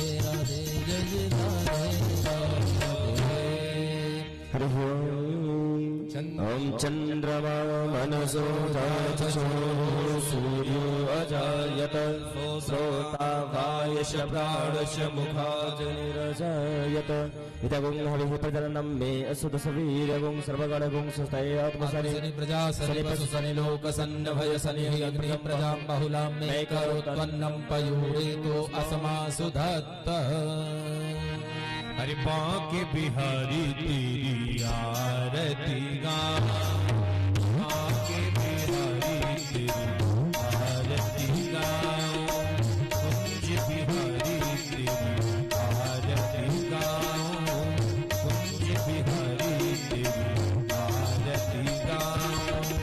आरती गाऊं प्यारे तुमको मनाऊं आरती गाऊं भाव से तुमको बनाऊं बांके बिहारी तेरी आरती गाऊं बांके बिहारी आरती गाऊं मोज मुकुट रहूं शीश सोहे प्यार बरसी मेरे मन मोहे प्यार बरसे मेरो मन मोहे देख छवि में वारी वारी जाऊं देख छवि तेरी वारी वारी जाऊं श्री भाग बिहारी तेरा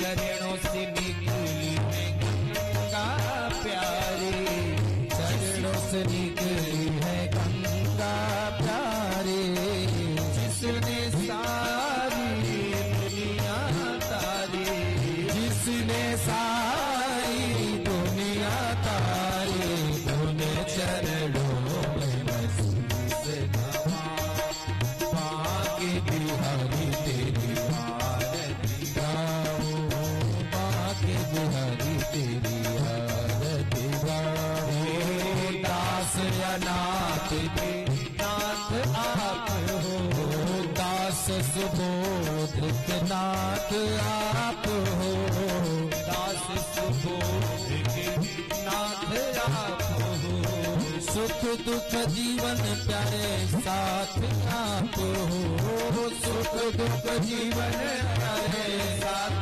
आप हो इन चरणों में शीश झुकाऊं प्यारी छवि तेरी मन में बसाऊं बांके बिहारी तेरी आरती गाऊं पूर्ण गौरव करुणावतार संसार सारं भुजगेन्द्रहारं सारतं